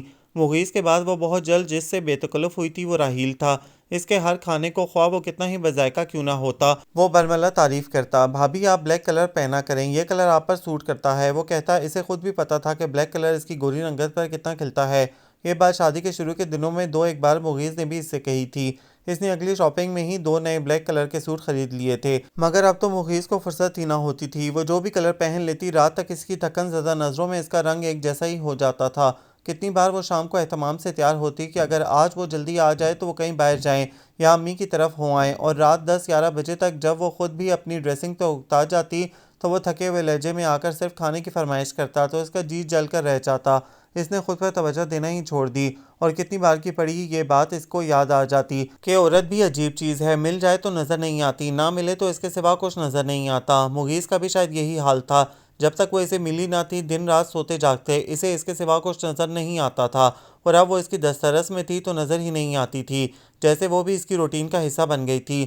میاں بیوی کا رشتہ اگر روٹین کا حصہ بن جائے تو زندگی سے ہر طرح کی کشش ختم ہو جاتی ہے، اور روٹین کے کاموں سے اعصاب تھکنے لگتے ہیں۔ اسے بھی یہی لگتا کہ 2-2.5 سالوں میں ہی جیسے وہ تھکنے لگی تھی۔ بھابھی اس بار عید پر آپ بلیک کلر کا سوٹ بنوائیے گا، یا پھر ڈارک میرون یا براؤن، یہ کہ آپ نے ڈل ڈل سے کلر پہننے شروع کر دیے ہیں ماسیوں جیسے۔ وہ روٹیاں پکا رہی تھی جب راحیل نے سالن کے ڈونگے کا ڈھکن اٹھاتے ہوئے اس کے ڈل گرے کلر کے سادہ سوٹ دیکھ کر کہا تھا تو وہ جیسے چونک اٹھی۔ اس کا حلیہ بھی تو ان دنوں ایسا ہی ہو رہا تھا۔ چھوڑو مجھے، عید تو بچوں کی ہوتی ہے، میں سوچ رہی ہوں اس بار دعا کا ریڈ کلر کا فراک بنواؤں، صبح کو وہ پہن لے گی اور بعد میں ریڈی میڈ فراک۔ اس نے پھلکا توے سے اتارتے ہوئے کہا، وہ تو پہنے گی ہی، مگر آپ بھی تو اپنا خیال رکھا کریں، ہر وقت فضول کاموں میں لگی رہتی ہیں۔ وہ موضوع جیسے وہ اپنے تئیں بھلا چکی تھی، وہ اسے یاد کرا رہا تھا۔ اگر یہ فضول کام ہیں تو ان کے نہ ہونے پر سب سے زیادہ تمہارا حشر ہو، کیونکہ تم ہی سے بھوک برداشت نہیں ہوتی۔ مونا، سب کو آواز دو، کھانا لگ گیا ہے۔ اس نے دروازے سے داخل ہوتی مونا سے کہا، چلیں فضول نہ صحیح، لیکن یہ بھی نہیں کہ ان کی وجہ سے انسان خود کو بھلا بیٹھے۔ ابھی آپ کی شادی کو 3 سال بھی نہیں ہوئے اور یوں لگتا ہے جیسے 10 سال ہو گئے ہیں، اور وہ بھائی صاحب یوں سنجیدہ رنجیدہ سے پھرتے ہیں جیسے بیٹی بیانے جا رہے ہوں۔ حنا کی شادی میں بھی آپ نے وہی کپڑے پہنے تھے، اپنی شادی والے بکسوں سے نکال نکال کر، وہ کون سے پرانے ہو گئے تھے، 1.5 سال میں جو ان کو بیکار کر دیتی۔ پھر بھی اس نے 2 نئے سوٹ تو بنا ہی لیے تھے۔ اتنی ذمہ داریاں ہوں جب سر پر تو اپنے چونچلے اٹھاتا انسان اچھا لگتا ہے۔ ختیجہ بانو اندر آ کر کرسی پر بیٹھتے ہوئے تنقیدی انداز میں بولیں، لیکن امی یہ بھی تو کوئی طریقہ نہیں کہ ہر وقت انسان گھسیارا بنا رہے۔ سمیتا کے گھرنے کے باوجود راحیل اپنی ہانکے جا رہا تھا، تم اپنی بیوی کو ہر وقت آئینے کے سامنے بٹھائے رکھنا، میاں یہ سب پیٹ بھرے کی باتیں ہیں، ذرا نوکری سے لگ جاؤ نا اور شادی کر لو تو پھر پتہ چلے گا کہ آٹے دال کا بھاؤ کیا ہے۔ اور اس پر کوئی پابندی ہے جو یہ اس طرح کا حلیہ بنائے پھرتی ہے تاکہ لوگ اس پر ترس کھائیں؟ ارے بچے، تم نہیں جانتے عورت ذات کو، بڑے چلتر آتے ہیں اسے خود کو مظلوم ظاہر کرنے کے۔ وہ چولہے کے آگے سن کھڑی رہ گئی۔ تنقید کرتے وقت وہ یہ بھی بھول گئی کہ وہ کس سن کو نشانہ بنا رہی ہیں، اور اس کی زد میں ان کی اپنی ذات بھی آ رہی ہے۔ لیکن اس بات کا احساس تو اس وقت شاید اسے بھی نہ ہو سکا۔ آنکھوں میں ایک دم سے جلن ہونے لگی اور وہ دعا کو دیکھنے کے بہانے باہر نکل گئی تھی۔ انسان سب کو خوش کرنے کے چکر میں کسی کو بھی خوش نہیں کر سکتا، اور وہ بھی اپنی اس کوشش میں کامیاب نہیں ہو سکی تھی۔ کوئی بھی اس کی محبت سے، خدمت سے بہت راضی نہیں تھا۔ وہ ان سب کا حصہ بننے کے باوجود سب سے علیحدہ تھی، کسی پیون کی طرح جو کپڑے کے عیب تو ڈھکتا ہے مگر خود کسی عیب ہی کی طرح نظر آتا ہے، کپڑے کا حصہ بھی اور اس سے علیحدہ بھی۔ اور اس کپڑے کے ٹیکسچر ساخت کا حصہ بننے کے لیے ابھی کتنا وقت، کتنی خدمت درکار ہوگی، یہ تو اسے پتہ نہیں تھا، لیکن یہ بہرحال اسے پتہ چل گیا تھا کہ سب کو راضی کرنے کے چکر میں وہ خود سے مکمل طور پر غافل ہو چکی ہے۔ جب ہی تو وہ رات کو چاہے جاگ رہی ہوتی یا سو رہی ہوتی، مغیث کے لیے اس کی حیثیت برابر ہوتی تھی۔ کبھی کبھی دوسروں کو اپنی اہمیت کا احساس دلانے کے لیے خود کو اہمیت دینی پڑتی ہے۔ اس نے بھی ذرا غور کیا تو اسے پتہ چلا کہ کسی اور کا تو کچھ نہیں بگڑ رہا، بلکہ سب کی بستر پر بیٹھے سب ضرورتیں ہاتھ پیر ہلائے بغیر پوری ہو جاتی ہیں۔ اس کا البتہ نقشہ بگڑ رہا ہے، آخر کیوں؟ جب مغیث سب کی ضرورتوں کا خیال رکھتا ہے، سب کی فرمائشیں پوری کرتا ہے، وقت نہ ہونے کے باوجود مونا کو اس کی کسی دوست کے گھر پک اینڈ ڈراپ کر سکتا ہے، اپنی نوکری کی نائٹ ٹائمنگ میں سے لازمی وقت نکال کر ختیجہ بانو کو ڈاکٹر کے پاس چیک اپ کے لیے لے جا سکتا ہے، راحیل کے مختلف انٹرویوز کے لیے اس کی تیاری کروا سکتا ہے، حسیب کی میڈیکل کی تعلیم کے اخراجات پورے کرنے کے لیے پارٹ ٹائم جاب کر سکتا ہے، تو سمیتا کے لیے اس کے پاس اتنا بھی وقت نہیں ہوتا کہ مہینہ 1.5 مہینہ بعد اس کے ساتھ اس کے والدین کے گھر چلا جائے۔ یہ ڈیوٹی بھی سال بھر سے راحیل نے سنبھال رکھی تھی، اسے خود سے فرمائش کرنا نہیں آتی تھی، تو کیا اسے نظر نہیں آتا تھا کہ وہ 3-4 سالوں سے موسموں کے لحاظ سے بدل بدل کر وہی پرانے کپڑے پہن رہی ہے؟ یا اس نے آخری بار اس کے لیے شاپنگ کب کی تھی؟ کیا بیوی بننے کے بعد اس کے اندر سے اچھا لگنے اور رہنے کی سب خواہشیں مر گئی تھیں؟ جب وہ بہنوں کے لیے، ماں کے لیے، بھائیوں کے لیے چیزیں خریدتا تھا تو بیوی کے لیے اس کی جیب تنگ کیوں پڑنے لگتی تھی؟ اور جیب بھی وہیں تنگ پڑنے لگتی ہے جہاں دل تنگ پڑ جائے۔ اس کی بھابیاں شادی کے اتنے سالوں بعد بھی سر شام بن ٹھن کر تیار ہوتی تھیں، اور اپنے شوہروں کے ساتھ کہیں نہ کہیں ضرور جاتی تھیں، چاہے ہفتے میں ایک آدھ بار ہی صحیح، اور مہینے میں ایک دو نئے سوٹ بھی ضرور بنواتی تھیں، اور سال میں نئے ڈیزائن کے ایئر رنگس وغیرہ بھی ضرور بنواتی، اور اس کے پاس تو وہی شادی والا زیور تھا جسے وہ تقریباً ہر جگہ کئی کئی بار پہن چکی تھی۔ اسے خود تو اس بات کا احساس نہ ہوتا تھا، لیکن جب بھابیاں یا کوئی کزن ٹوکتی تو اسے خیال آتا کہ ایک آدھ چیز نہیں بنوانی چاہیے، مگر جب مغیث کے معاشی حالات کا اسے خیال آتا وہ فوراً ایک ذمہ دار اور جانثار قسم کی بیوی بن جاتی۔ لیکن کیا ذمہ داری اور جانثاری صرف اس کا فرض تھا؟ کیا مغیث کی اس سے متعلقہ سب ذمہ داریاں ختم ہو گئی تھیں؟ اور جب اس نے مغیث کو عباد کے آنے کی خوشخبری سنائی تھی تو اس نے کتنے عجیب لہجے میں کہا تھا کہ جب تک حسیب و راحیل کی تعلیم مکمل نہیں ہو جاتی وہ مزید ذمہ داریاں نہیں اٹھا سکتا۔ تو اس وقت اس کا دل چاہا تھا کہ اس سے خوب لڑے، اسے آئینہ دکھائے اور اس سے پوچھے کہ وہ پہلے کون سی ذمہ داریاں نبھا رہا ہے۔ سمیتا اور دعا کے کپڑے ہر موسم کے بدلنے پر امی کی طرف سے آ جاتے تھے، وہ خود جاتی تو بھابیاں اسے کبھی خالی ہاتھ نہ آنے دیتی، جوتے، کپڑے اور دعا کے کھلونے۔ لیکن ان سب کے باوجود اس کا دل چاہتا کہ سال میں ایک سوٹ ہی صحیح اس کے لیے مغیث لے کر آئے تو اس کے سارے گلے آپوں آپ مٹ جائیں گے۔ لیکن اسے تو راحیل، حسیب اور مونا کی ذمہ داریاں نبھانا تھیں، جن کے خیال نے اسے باقی کی سب ذمہ داریوں سے سبکدوش کر رکھا تھا۔ اس دن سے اس نے بھولے سے بھی کبھی اس سے کوئی فرمائش نہیں کی تھی۔ شوہر اور بیوی کا رشتہ چاہے جتنی محبتوں کے خمیر سے کیوں نہ گوندا جائے، اس میں اگر انا شامل ہو جائے تو پھر کتنی ہی کوشش کر لو، روٹی کی شکل میں کہیں نہ کہیں کمی ضرور رہ جائے گی۔ اور یہی ان دونوں کے درمیان ہوا۔ ان کے درمیان غیر محسوس طریقے سے انا آ گئی۔ راحیل کے اس دن کے تبصرے کے بعد اس نے اپنا خیال رکھنا شروع کر دیا اور ہر ایک کی آواز پر لبیک کہتے ہوئے وہ دوڑنا کم کر دیا۔ جب انسان کو اپنی اہمیت کا تھوڑا سا احساس ہو جائے تو دوسروں کو نظر انداز کرنا زیادہ مشکل نہیں رہتا، اور اس کی اس تبدیلی کا احساس بھی سب سے پہلے راحیل کو ہوا۔ شکر ہے ہماری بھابھی کو بھی کچھ خیال آیا اپنی ڈریسنگ کا، ورنہ تو جب دیکھو سر جھاڑ منہ پہاڑ کے مقولے پر عمل کرتی نظر آتی تھیں، ایسے کلر پہنا کریں کہ کسی کو نظر آ سکیں۔ اس نے چائے پیتے مغیث کو دیکھ کر زمینی انداز میں کہا تو مغیث نے واقعی اسے ذرا غور سے دیکھا، وہ جھیم گئی۔ ارے بھائی، ہم کون سا ان پر پابندی لگاتے ہیں، ان کی جیسے مرضی ہوتی ہے ویسا حلیہ بنائے رکھتی ہیں، ختیجہ بانو نے کچھ بے نیازی دکھاتے ہوئے کہا۔ اور کتنے دنوں بعد مغیث نے اس سے باہر چلنے کی فرمائش کی تو اسے یقین ہو گیا کہ دوسروں سے خود کو منوانے کے لیے پہلے خود کو ماننا پڑتا ہے۔ وہ کتنے دن خود کو بھولی رہی تو سب اس کو بھولے رہے، اس نے خود کو مانا تو جیسے سب کو نظر آنے لگی۔ یہ اچھا لطیفہ تھا، پھر ستائش کس کو اچھی نہیں لگتی، اور عورت تو تعریف کے دو بولوں کی بھوکی ہوتی ہے، اس کی شان میں دو بول بول دو، کتنے دن اس کے خوار میں ڈوبی رہے گی۔ لیکن اچانک وہ واقعہ ہو گیا جو ان میں سے کسی کے وہم و گمان میں نہیں تھا۔ پنکی بیٹا، کیا بات ہے، طبیعت ٹھیک ہے تمہاری، جو اسکول سے آتے ہی ایسے لیٹ گئی ہو؟ رابعہ نے بیڈ پر اس کے قریب بیٹھتے ہوئے پیار سے کہا تو وہ اپنے خیالوں کی دنیا سے باہر آ گئی۔ کھانا بھی نہیں کھایا تم نے؟ ممتا فکر مند تھی اور وہ خود اپنی ممتا کو خیالوں کی تھپکیوں سے سلا رہی تھی۔ جی ٹھیک ہوں، بس ویسے ہی لیٹ گئی تھی، وہ تھکی ہوئی آواز میں بولی۔ اسکول سے بھی دیر سے آئی ہو، کوئی کام تھا وہاں؟ ان کا لہجہ ہنوز فکر مند تھا۔ جی پتہ نہیں کب ان کے بیچ یہ اجنبیت آ گئی تھی۔ اچھا چلو اٹھ کر منہ ہاتھ دھو کر کچھ کھا پی لو، تمہارے ابو بھی تمہارا پوچھ رہے ہیں۔ وہ بولیں تو وہ سر ہلا کر رہ گئی۔ میں کھانا یہیں لا دوں؟ وہ اسے اسی طرح بیٹھے دیکھ کر بولی۔ نہیں امی، میں آ رہی ہوں۔ وہ تو خود شرمسار تھی کہ سارا گھر اس کی وجہ سے پریشان تھا۔ تمہاری طبیعت اب کیسی ہے؟ مغیث کافی دیر سے آ چکا تھا، ایاز کو کل سے بخار تھا اس لیے وہ فلیٹ پر ہی تھا۔ مغیث واش روم سے منہ ہاتھ دھو کر نکلا تو ایاز جاگ چکا تھا۔ مغیث نے اس کا حال پوچھا۔ ٹھیک ہوں اب پہلے سے بہتر، وہ لال سرخ آنکھوں پر ہاتھ پھیر کر بولا اور تکیہ سر سے اونچا کر کے ذرا سا اٹھ گیا۔ تم نے کچھ کھایا تھا؟ مغیث اس کے پاس آ بیٹھا اور ہاتھ لگا کر اس کی پیشانی چھوتے ہوئے بولا۔ ہاں دودھ لیا تھا، ساتھ میں دوا بھی۔ تم آج جلدی آ گئے؟ ہاں مسٹر پیٹر تمہارا پوچھ رہے تھے، میں نے بتایا تو عذر راہ ہمدردی مجھے 1 گھنٹہ پہلے چھٹی دے دی، ورنہ باہر میں تو بڑا رش تھا۔ ویسے یار یہ گورے بھی عجیب مخلوق ہیں، سارا دن ڈالروں کے پیچھے پاگل کتوں کی طرح بیگال میں جوتے رہتے ہیں اور شام کو سارے ڈالر لال پانی میں بہا دیتے ہیں۔ ویسے آرکیسٹرا تمہارے بغیر اداس تھا، وہ اپنے بستر پر بیٹھتے ہوئے بولا۔ کوئی کسی کے بغیر اداس نہیں ہوتا، یہ تو پھر میوزیکل انسٹرومنٹس ہیں، یہاں تو انسان پل میں صدیوں کے ساتھ کو فراموش کر دیتا ہے۔ وہ ہنکارا بھر کر بولا تو مغیث اس کی طرف دیکھنے لگا۔ تم انسانی رشتوں سے، انسانی محبتوں سے اتنے خائف کیوں ہو؟ کیونکہ میں ان کی حقیقت کو جانتا ہوں، وہ گہرا سانس لے کر بولا۔ حقیقت تو ہر حال میں تلخ ہوتی ہے، لیکن اس کے باوجود انہی حقیقتوں کو جانتے بوجھتے جھٹلانا پڑتا ہے، انہی کے بیچ سے تو خواب نکلتے ہیں جو محض سراب ہوتے ہیں۔ اس کا لہجہ کڑوا تھا۔ سراب ہوتے ہیں مگر آس تو ہوتے ہیں۔ صحرا کا سفر کتنا ہی دشوار گزار اور پیاسا کیوں نہ ہو، سراب ہی مسافر کو زندہ رکھتا ہے اور خواب ہی جینے کی امید بندھاتے ہیں۔ یہ آس اور امید اگر نہ ہو تو کوئی اگلے دن بیدار ہونے کی تمنا نہ کرے۔ مغیث نے کمبل ٹانگوں پر لیا۔ فائدہ، جب تلاش لا حاصل کا نتیجہ سراب ہو اور یہ علم بھی ہو تو خود کو دھوکہ دینے سے تھکانے سے فائدہ؟ وہ تلخ لہجے میں بولا، میرے بھائی فائدہ نقصان کیسا؟ یہ زندگی کوئی کاروباری معاملہ تو نہیں، اور رشتوں میں اتار چڑھاؤ تو آتے ہی رہتے ہیں۔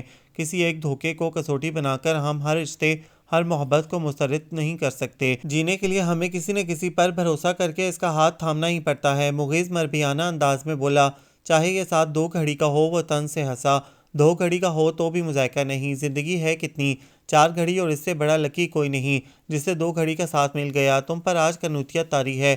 وہ اٹھ کر بیٹھ گیا۔ دیکھو ایاز، میں نے اپنی زندگی کا معاملہ تم سے شیئر کیا ہے، اور تم نے اتنے عرصے کی رفاقت میں ایک بار بھی مجھے اس قابل نہیں سمجھا کہ مجھے اپنے بارے میں کچھ بتا سکو، پھر بھی تم مجھے دوست کہتے ہو۔ کتنی بار کا دہرایا ہوا گلہ اس کی زبان پر آ گیا۔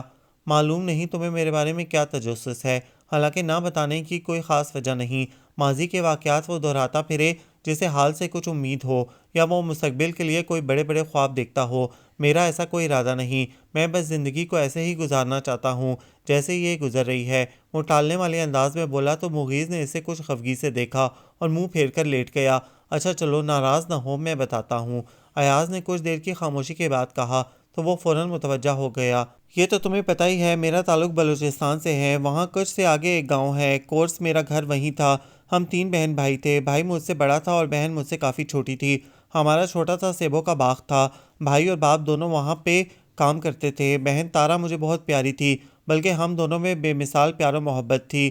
بھائی نے تعلیم بالکل حاصل نہیں کی، مجھے پڑھنے کا شوق تھا، پہلے مسجد، مکتب اور پھر اڑک میں اسکول تھا وہاں، اور بعد میں کوئٹہ تعلیم کے حصول کے لیے گیا۔ تارا کو بھی پڑھنے کا شوق تھا، لیکن وہاں ایسی کوئی سہولت نہ تھی۔ میں نے اسے اردو لکھنا اور پڑھنا سکھا دیا تھا۔ ہمارا گھر بلوچوں کی ساری نمائندہ خصوصیات کا حامل تھا، مہمان نوازی سے لے کر غصہ اور غیرت کی نمود تک، یہ سب میرے باپ اور بھائی میں موجود تھے۔ میری ذہنیت تعلیم حاصل کرنے کی وجہ سے یا گھر سے دور رہنے کی وجہ سے ان سے مختلف ہو گئی تھی۔ میں جب بھی گھر جاتا، تارا کے لیے چھوٹی چھوٹی ڈھیر ساری چیزیں لے کر جاتا، پہلے گڑیاں، چھوٹے چھوٹے کھلونے، اور پھر چوڑیاں، رنگین پراندے، شیشے والی جوتیاں اور خوبصورت شالیں۔ وہ دن گن گن کر میرے آنے کا انتظار کرتی تھی۔ مغیث میرے دوست، میں تمہیں کیا بتاؤں، وہ مجھے کتنی پیاری تھی۔ اس کی آواز بھرا گئی۔ اس کی موہنی صورت آج بھی میری آنکھوں کی پتلیوں پر جمی ہوئی ہے، جو نہ آنسو بہانے سے زائل ہوتی ہے اور نہ سونے سے مٹتی ہے۔ یہ محبتیں ہمیں جیتے جی مار دیتی ہیں۔ اس نے آنکھوں پر ہاتھ رکھ کر گہرا سانس لیا۔ ماں کو دکھ ہو گئی، پتہ نہیں کیسے، حالانکہ ماں ایک صحت مند عورت تھی، خوب مضبوط اور روانا جسم کی مالک۔ پہاڑوں کے لوگ چھوٹی چھوٹی بیماریوں کے آگے نہیں ہارتے۔ بس اس کا بخار بگڑ گیا، پھر نمونیا ہو گیا، جس سے اس کے پھیپھڑے متاثر ہو گئے۔ خاندانی دیسی نسخوں سے اس کی طبیعت اور خراب رہنے لگی۔ میں نے سب سے کہا کہ ماں کو کوئٹہ لے چلتے ہیں، نہ بھائی نے میری بات مانی نہ ابا نے۔ سیکنڈ ایئر کی چھٹیوں میں میں گھر گیا۔ ماں کی طرف سے بڑی فکر تھی، لیکن وہاں دوسرا ہی ہنگامہ منتظر تھا۔ گاؤں کے اسکول میں کوئی ٹیچر آیا تھا، اس کا خط غلطی سے ہمارے گھر آ گیا۔ تارا نے خط پر لکھا ایڈریس پڑھا اور خط ماسٹر کو دینے چل پڑی، اور انجانے میں ہی موت کی پگڈنڈی پر پہلا قدم رکھ بیٹھی۔ انسان پیدا ہونے سے لے کر مرنے تک صرف ایک چیز کے لیے تڑپتا ہے، رزق تو اسے مل ہی جانا ہوتا ہے، تڑپتا تو وہ محبت کے لیے ہے، توجہ کے لیے۔ جوں جوں وہ عمر کی منزلیں طے کرتا ہے، یہ طلب بڑھتی ہی جاتی ہے۔ بچہ ہوتا ہے تو ماں باپ کی محبت، پھر بہن بھائی کی محبت، پھر گلی محلے کے دوستوں اور ہمجولیوں کی، اور پھر پتہ ہی نہیں چلتا کب ان سب محبتوں کے ہوتے ہوئے اس کا دامن خالی ہو جاتا ہے، جسے پھر صرف ایک ہی محبت بھر سکتی ہے، اور وہ ہے محبوب کی محبت۔ میری وہ معصوم بہن بھی ان دشوار گزار گھاٹیوں پر نہ صرف چڑھنے لگی، بلکہ اتنی دور نکل گئی کہ میری محبت بھری صدا بھی اسے واپس نہ بلا سکی۔ ادھر ماں کی حالت انتہائی خراب تھی، ادھر تارا بہزاد کے ساتھ خدا جانے کہاں چلی گئی تھی۔ ماں خون اگل رہی تھی اور ابا اور بھائی کے سروں پر خون سوار تھا۔ میری منت سماجت بھی انہیں نہ روک سکی۔ وہ ان دونوں کی تلاش میں نکل کھڑے ہوئے، اور تیسرے دن جب ماں کی گڑھوں میں دھنسی آنکھوں میں زندگی کی ذرا سی رمق باقی تھی، وہ ان دونوں کو بھیڑ بکریوں کی طرح ہنکارتے ہوئے لے آئے۔ مغیث، میں تمہیں کیسے بتاؤں، میری آنکھوں کے سامنے۔ وہ اٹھ کر کھڑا ہو گیا، شدت ضبط سے اس کی آواز پھٹنے لگی اور آنکھوں سے جیسے خون چھلکنے لگا۔ میری آنکھوں کے سامنے ماں کے بستر کے پاس انہوں نے ان دونوں کو پل بھر میں اکٹھے موت کے سفر پر روانہ کر دیا۔ ان کے جسموں سے نکلنے والے گرم گرم خون کے فواروں نے میرے باپ اور بھائی کے سینے یکدم ٹھنڈے کر دیے، اور وہ سرخرو ہو کر ماں کی طرف بڑھے، جس کے سینے میں آخری سانس اٹکی ہوئی تھی، اور اگلے ہی لمحے وہ بھی بیٹی کے ساتھ جا ملی موت کے سفر میں۔ وہ دونوں چلی گئیں اور میرا زندگی کے ہر رشتے، ہر محبت سے اعتماد بھی اپنے ساتھ لے گئیں۔ خون کے رشتے کیا ہوتے ہیں؟ تم اپنے جسم سے بوتل خون نکال کر کسی دوسرے کو لگا دو، اس سے تمہارا خون کا رشتہ قائم ہو جائے گا، یہی ہے بس اس کی اہمیت۔ وہ بیڈ کی پٹی پر آ کر بیٹھ گیا، اس کی آنکھوں سے وحشت چھلک رہی تھی۔ اگر رشتوں میں احساس کا رشتہ نہیں ہے تو پھر یہ خون کا رشتہ بے معنی ہے، اور اس سے بڑا جھوٹ بھی اور کوئی نہیں۔ اور میں نے بھی ایسے سارے جھوٹے رشتوں سے ناتا توڑ لیا ہے، کتنا ہی عرصہ ادھر ادھر دھکے کھانے کے بعد یہاں آ بسا، یہاں وہاں سے اب مجھے کچھ فرق نہیں پڑتا۔ بس اس کا تمہیں تجسس تھا۔ وہ چپ ہو گیا تو مغیث کی سمجھ میں نہ آیا کہ وہ کیسے اس کے غم کو شیئر کرے، لیکن یہ کہانی میری ہے، تمہارا تجربہ زندگی رشتوں کے بارے میں اور ہے۔ وہ کچھ دیر بعد اپنی آواز کو نارمل بناتے ہوئے بولا، اسی لیے کہتا ہوں کہ تم واپس چلے جاؤ۔ کیسے واپس چلا جاؤں؟ ہاتھ میں بھی تو کچھ ہو، جو کچھ اکٹھا کیا تھا پلاٹ خرید لیا ہے، وہاں جا کر کیا کروں گا؟ نوکری تو ملنے سے رہی۔ یہ بھی تمہارا وہم ہے، لوگ ہر بات کو بڑی جلدی بھول جاتے ہیں، تم دل سے لگا کر بیٹھ گئے ہو۔ پھر بھی اب اچھی نوکری کہاں ملے گی؟ سوچ رہا ہوں 2-4 سال اور لگا لوں۔ اچھی بھلی زندگی بسر ہو رہی تھی، نہ اس روز بینک میں ڈکیتی ہوتی، اور اگر ہو بھی گئی تھی تو کم از کم میں ان لوگوں کو نہ پہچانتا، اور اگر پہچان بھی لیا تھا تو منہ بند رکھ لیتا۔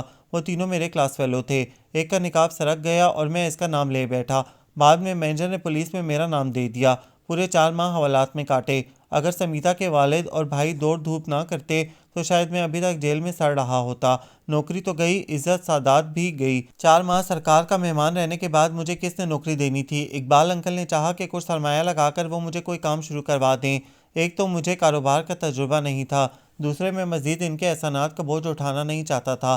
بس اللہ نے مہربانی کی اور ادھر کا چانس بن گیا، حالانکہ ان دنوں میں بالکل نہیں آنا چاہ رہا تھا۔ اس نے گہرا سانس لیا۔ سمیتا کی طبیعت ان دنوں بالکل اچھی نہیں تھی، ڈاکٹر نے انہی دنوں کی ڈیٹ بتائی تھی، مگر میں کیا کرتا، ان سب سلسلوں کو جاری رکھنے کے لیے بھی روزگار کا ہونا ضروری تھا۔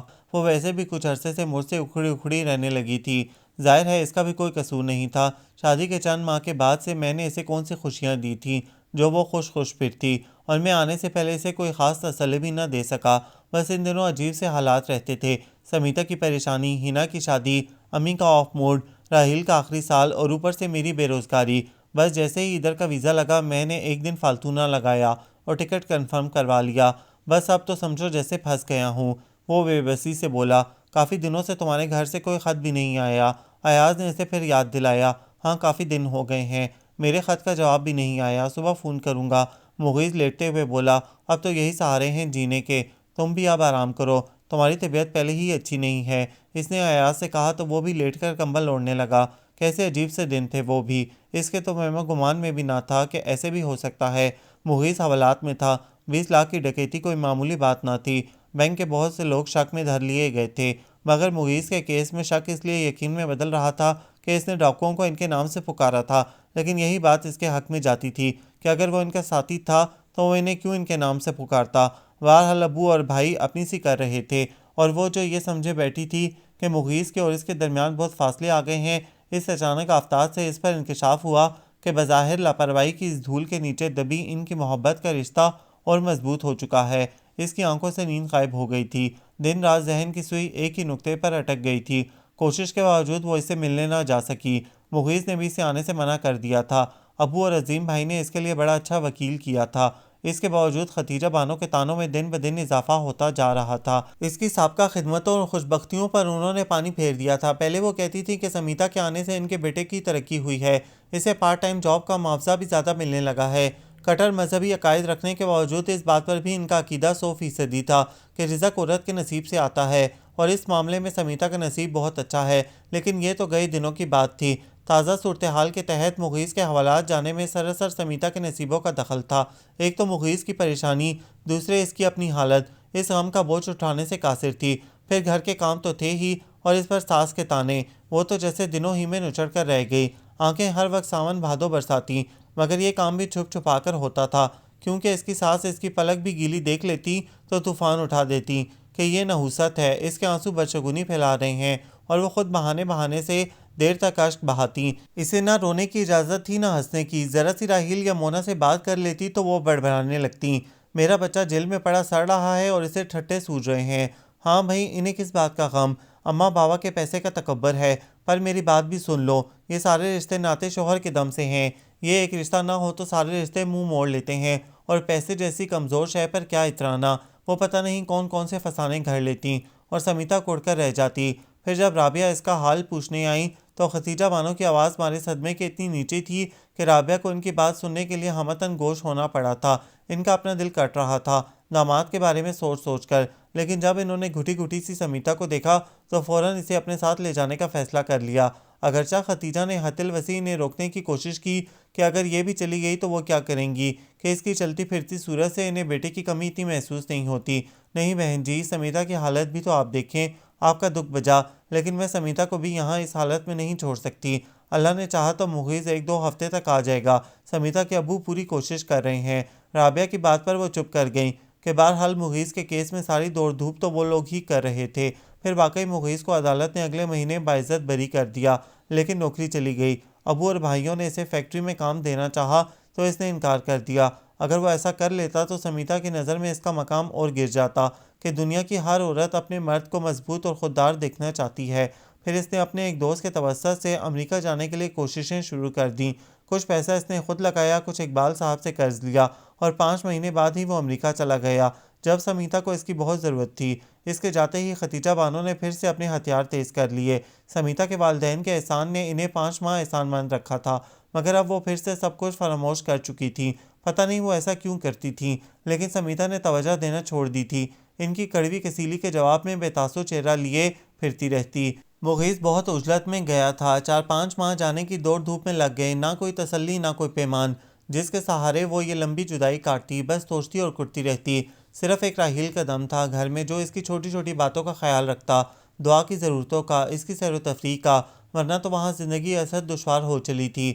ماں باپ کے گھر بار بار جانا، ساس کے دکھڑے رونا اسے پسند نہیں تھا، اور بھابیاں کتنی اچھی سہی، لیکن روز روز جا کر اسے اپنی قدر کم کرنا اچھا نہیں لگتا تھا۔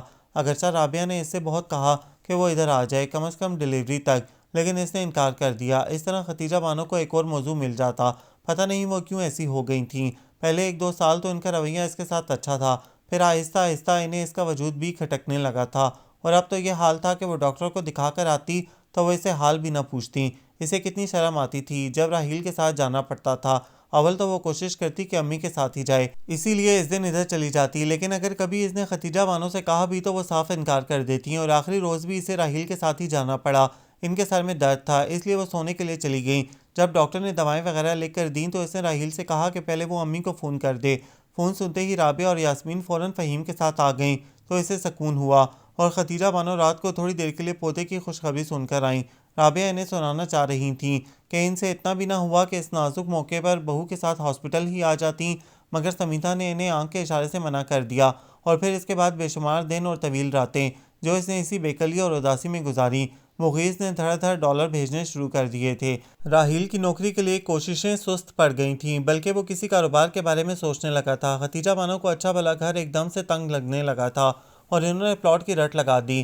وہ راحیل کا رشتہ اپنے بھائی کی بیٹی سے کرنا چاہ رہی تھیں، اور منیر ماموں کا لاکھوں کا بزنس تھا، اور اکلوتی بیٹی کے لیے انہیں داماد بھی لکھ پتی ہی چاہیے تھا۔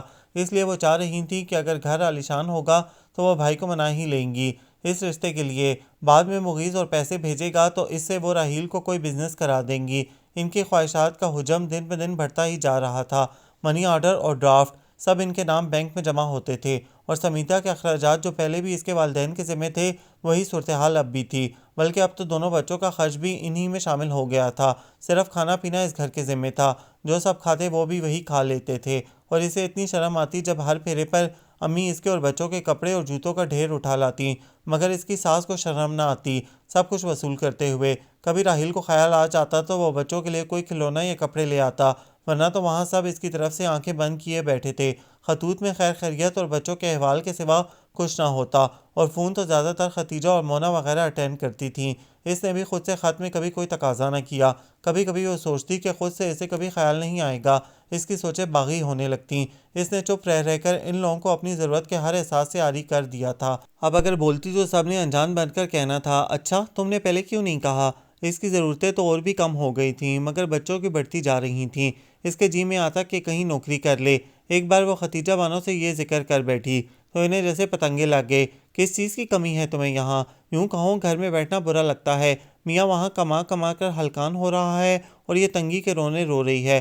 پھر انہوں نے 2-3 اتنے رقیق جملے کہے کہ اس نے دوبارہ نام نہ لیا، اور وہ تو نباہ کیے جا رہی تھی۔ اگر اس رات یہ آخری جھٹکا نہ لگتا تو شاید اس کے صبر کا پیمانہ نہ چھلکتا۔ پھر کیا کہتی ہے رابیل پاکستان جانے کے بارے میں؟ میں سوچ رہا تھا کہ مظفر صاحب کی فیملی جا رہی ہے، کچھ دنوں کے لیے رابیل کو ان کے ساتھ بھیج دیتے ہیں۔ ایاز نے چپ چاپ بیٹھے مغیث سے کہا، وہ نہیں جانا چاہ رہی ہے۔ کیوں؟ یہاں کون ہے اس کا؟ ایاز آبرو اچکا کر بولا، پتہ نہیں وہ کہہ رہی ہے کہ وہ یہاں نوکری کر کے اپنے گھر والوں کو سپورٹ کرے گی۔ اور وہ چپ ہو گیا۔ اور کیا؟ ایاز نے سوالیہ انداز میں پوچھا۔ کچھ نہیں، مغیث نے گہرا سانس لیا۔ کیا بات ہے، کوئی پریشانی ہے کیا؟ ایاز نے جانچتی ہوئی نظروں سے اسے دیکھا۔ مغیث نے چونک کر کہا، نہیں کوئی بات نہیں، تم کچھ چھپا رہی ہو۔ نہیں کچھ نہیں، اس کا انداز ٹالنے والا تھا۔ تم آج پھر گئے تھے رابیل کی طرف؟ ایاز نے پوچھا۔ ہاں، آفس سے واپسی پر گیا تھا، ڈپارٹمنٹل سٹور پر جہاں مسز ظہیر نے اسے سیلز گرل لگوایا ہے۔ کام تو مل گیا ہے اسے، لیکن وہ بہت پریشان ہے۔ مغیث کا ہمدردانہ لہجہ اسے برا لگا۔ کیوں؟ اب کیوں پریشان ہے وہ؟ جب وہ جانا نہیں چاہ رہی تو پھر یہاں رہ کر آرام سے کام کرے، پھر پریشانی کیسی؟ ایاز کا لہجہ تیکھا تھا۔ ظاہر ہے ایک دم سے یوں تنہا رہنا اور اجنبی لوگوں کو فیس کرنا آسان کام ہے۔ یہ راستہ اس کا اپنا منتخب کرتا ہے۔ تم اس کی فکر میں ہلکان مت ہو، اور تم اس سے بہت زیادہ ملنے نہ جایا کرو۔ اب اسے خود یہ سب کچھ کرنے دو۔ ایسے کسی کو اکیلے چھوڑ دینا بھی تو اچھا نہیں لگتا۔ مغیث کو ایاز کا مشورہ پسند نہیں آیا۔ کیوں، تمہارا اسے رشتہ ہی کیا ہے جو تم بھاگ بھاگ کر اس سے ملنے جاتے ہو؟ جہاں تک ہم وطن ہونے کے رشتے کا سوال ہے، ہم نے اس کی مدد کی، اب وہ جانے اور اس کا کام۔ تم چھٹی لے رہے ہو پاکستان جانے کے لیے؟ ایاز نے بات بدلی۔ نہیں، ابھی چھٹی نہیں مل رہی۔ ویسے بھی پلاٹ کا نقشہ منظور کرا لیا ہے راحیل نے، اور کام شروع کر دیا ہے۔ اب تو چند سالوں تک میرا جانا مشکل لگ رہا ہے۔ مغیث کا لہجہ بیزار سا تھا۔ کیا کہہ رہے ہو تم؟ اتنے سال ہو گئے ہیں تمہیں یہاں، اب تمہیں پاکستان جانا چاہیے۔ وہاں تمہاری بیوی منتظر ہوگی تمہاری۔ کوئی منتظر نہیں ہے میرا، مغیث تلخی سے بولا۔ کتنے ماہ سے اس نے مجھے خط نہیں لکھا، میرے پچھلے 3 خطوط کا جواب نہیں دیا۔ کسی خط میں کبھی نہیں لکھا کہ اسے میرا انتظار ہے، میں فوراً چلا آؤں، یا اس سے میرے بغیر رہا نہیں جاتا، یا اسے میرے آنے سے کچھ فرق پڑتا ہے۔ میں نے فون کیا تھا کل، امی نے بتایا وہ تقریباً 2 ماہ سے اپنے میکے بیٹھی ہوئی ہے، بچوں کو یہاں چھوڑ کر۔ پھر میں کیوں جاؤں؟ اس نے سلگتے ہوئے کہا۔ 2 ماہ سے وہ اپنے والدین کے گھر میں ہے اور تمہیں خبر نہیں؟ ایاز حیرت سے گویا ہوا۔ میکے جانے کی وجہ پوچھی تم نے اپنی امی سے؟ وہ میرے گھر والوں کے ساتھ نہیں رہنا چاہتی، اس کا میچ میرے ساتھ بنتا ہی نہیں تھا، اسے اپنے والدین کے پیسے کا مان ہے۔ یہ تو میری محبت اسے باندھے ہوئے تھی، ورنہ شاید۔ اچھا، اور یہ خیال علیحدہ ہونے کا انہیں اتنے سالوں بعد آیا، جبکہ تمہاری محبت کی زنجیر بھی کتنے سالوں سے مضبوط نہیں رہی۔ میں کیا کہہ سکتا ہوں؟ وہ شانے اچکا کر بولا۔ بہت افسوس کی بات ہے مغیث، ایک انسان تمہارے نام کے سہارے زندگی گزار رہا ہے اور تمہیں کچھ احساس نہیں؟ محض قیاس کی بنا پر تم اس کے جذبات کی نفی کر رہے ہو۔ کیا صرف تمہاری محبت اسے باندھ سکتی تھی؟ ایاز کا لہجہ افسوس بھرا تھا۔ تو میں کیا کروں؟ جانے کا سوچتا ہوں تو امی منع کر دیتی ہیں کہ چند سال اور لگا لو بھائی، سیٹ ہو جائیں۔ رہنے کا سوچتا ہوں تو… وہ ہونٹ کاٹ کر چپ ہو گیا۔ مغیث، FSC میں نے ارشمیدس کا قانون پڑھا تھا کہ گہرے سمندر میں سوئی تو ڈوب جاتی ہے مگر جہاز نہیں ڈوبتا۔ اس وقت مجھے قانون سمجھ میں نہیں آتا تھا، مگر اب سمجھ میں آ گیا ہے۔ محبت کا سمندر جتنا وسیع ہوگا، زندگی کا جہاز کبھی نہیں ڈوب سکتا۔ سمندر کا پانی خود اسے سہارا دے کر رواں رکھے گا، اور جہاں محبت کا حجم کم ہو جائے گا، انسان کا وجود سوئی سے بھی ہلکا ہو جائے گا، اور اسے ڈوبنے سے پھر کوئی نہیں روک سکے گا۔ مغیث میرے دوست، ان محبتوں کو محسوس کرو جو تمہیں اپنی طرف بلا رہی ہیں، تمہیں سہارا دیے ہوئے ہیں۔ اگر ان کو نظر انداز کرو گے تو بہت جلد ڈوب جاؤ گے، اور ڈاواڈول ہونا کتنا اذیت ناک ہے، یہ تم مجھے دیکھ کر سمجھ سکتے ہو۔ ایاز کے لہجے میں سناٹے بول رہے تھے۔ میں سب سمجھتا ہوں، لیکن میں کیا کروں؟ گھر کے کیا حالات ہیں، ادھر کی بھی پریشانی ہے۔ سمیتا کیوں چلی گئی، اور وہ بھی بچوں کو چھوڑ کر؟ لیکن کچھ سمجھ میں نہیں آ رہا۔ وہ پریشانی سے سر ہاتھوں میں جکڑ کر بولا۔ جتنا سوچو گے اتنا ہی الجھو گے، اس لیے کچھ فیصلہ کر لو۔ کیا فیصلہ کر لوں؟ میرے پاس اتنا کچھ نہیں ہے کہ پاکستان جا کر کچھ کر سکوں، اور بیوی بچوں کو یہاں بھی نہیں بلا سکتا، عجیب مشکل ہے۔ انہیں نہیں بلا سکتے تو خود چکر لگا آؤ، کچھ دن کے لیے فریش ہو جاؤ گے، ایاز نے کہا۔ میرا خیال ہے مجھے یہی کرنا چاہیے، کرتا ہوں کچھ، وہ سوچتے ہوئے سر ہلا کر بولا تو ایاز نے اطمینان کا سانس لیا۔ پھر رابعہ اقبال صاحب کے مجبور کرنے پر سمیتا کے سسرال گئیں تو جو بات انہیں ختیجہ بانو نے بتائی، اس نے ان کے پیروں تلے سے زمین نکال دی۔ وہ تو بچوں کو لینے گئی تھی، ختیجہ بانو کی بات نے انہیں اپنا مدعا بھی بھلا دیا، اور وہ عجیب ذلت کا احساس لیے واپس آ گئیں، اور آتے ہی جو انہوں نے بستر سنبھالا تو کتنے دن بخار اور اعصابی تھکن نے انہیں چور چور کیے رکھا۔ وہ جیسے خود سے بھی نظریں نہیں ملا پا رہی تھیں۔ امی کیا بتایا آنٹی ختیجہ نے کہ سمیتا اس طرح کیوں آ گئی؟ یاسمین نے انہیں دوا دیتے ہوئے کتنے دن کا چپتا ہوا سوال کر ہی دیا تو وہ ایک لمحے کو سوچ میں پڑ گئیں۔ کوئی خاص نہیں، وہی گھریلو چپکلش، انہوں نے مدھم آواز میں ٹیک لگاتے ہوئے کہا۔ ایسا بھی کیا کہ سمیتا کو آدھی رات کو نکلنا پڑا، اور پھر بچوں کو چھوڑ کر؟ یاسمین کا انداز جتانے والا تھا۔ رابعہ چپ رہیں۔ آپ کیا کہتی ہیں؟ کم از کم آپ بچوں کو تو لے آتی۔ یاسمین کچھ دیر بعد بولی۔ کہا تھا میں نے، وہ کہتی ہیں کہ کچھ دن بعد وہ خود بچوں کو لے کر آئیں گی۔ انہوں نے کمزور لہجے میں کہا۔ پنکی کہاں ہے؟ اسے ذرا میرے پاس بھیجو۔ یاسمین کے سوالات انہیں ادھیڑ رہے تھے۔ اپنے کمرے میں ہوگی، وہ تو بس کمرے کی ہو کر رہ گئی ہے، میں بھیجتی ہوں۔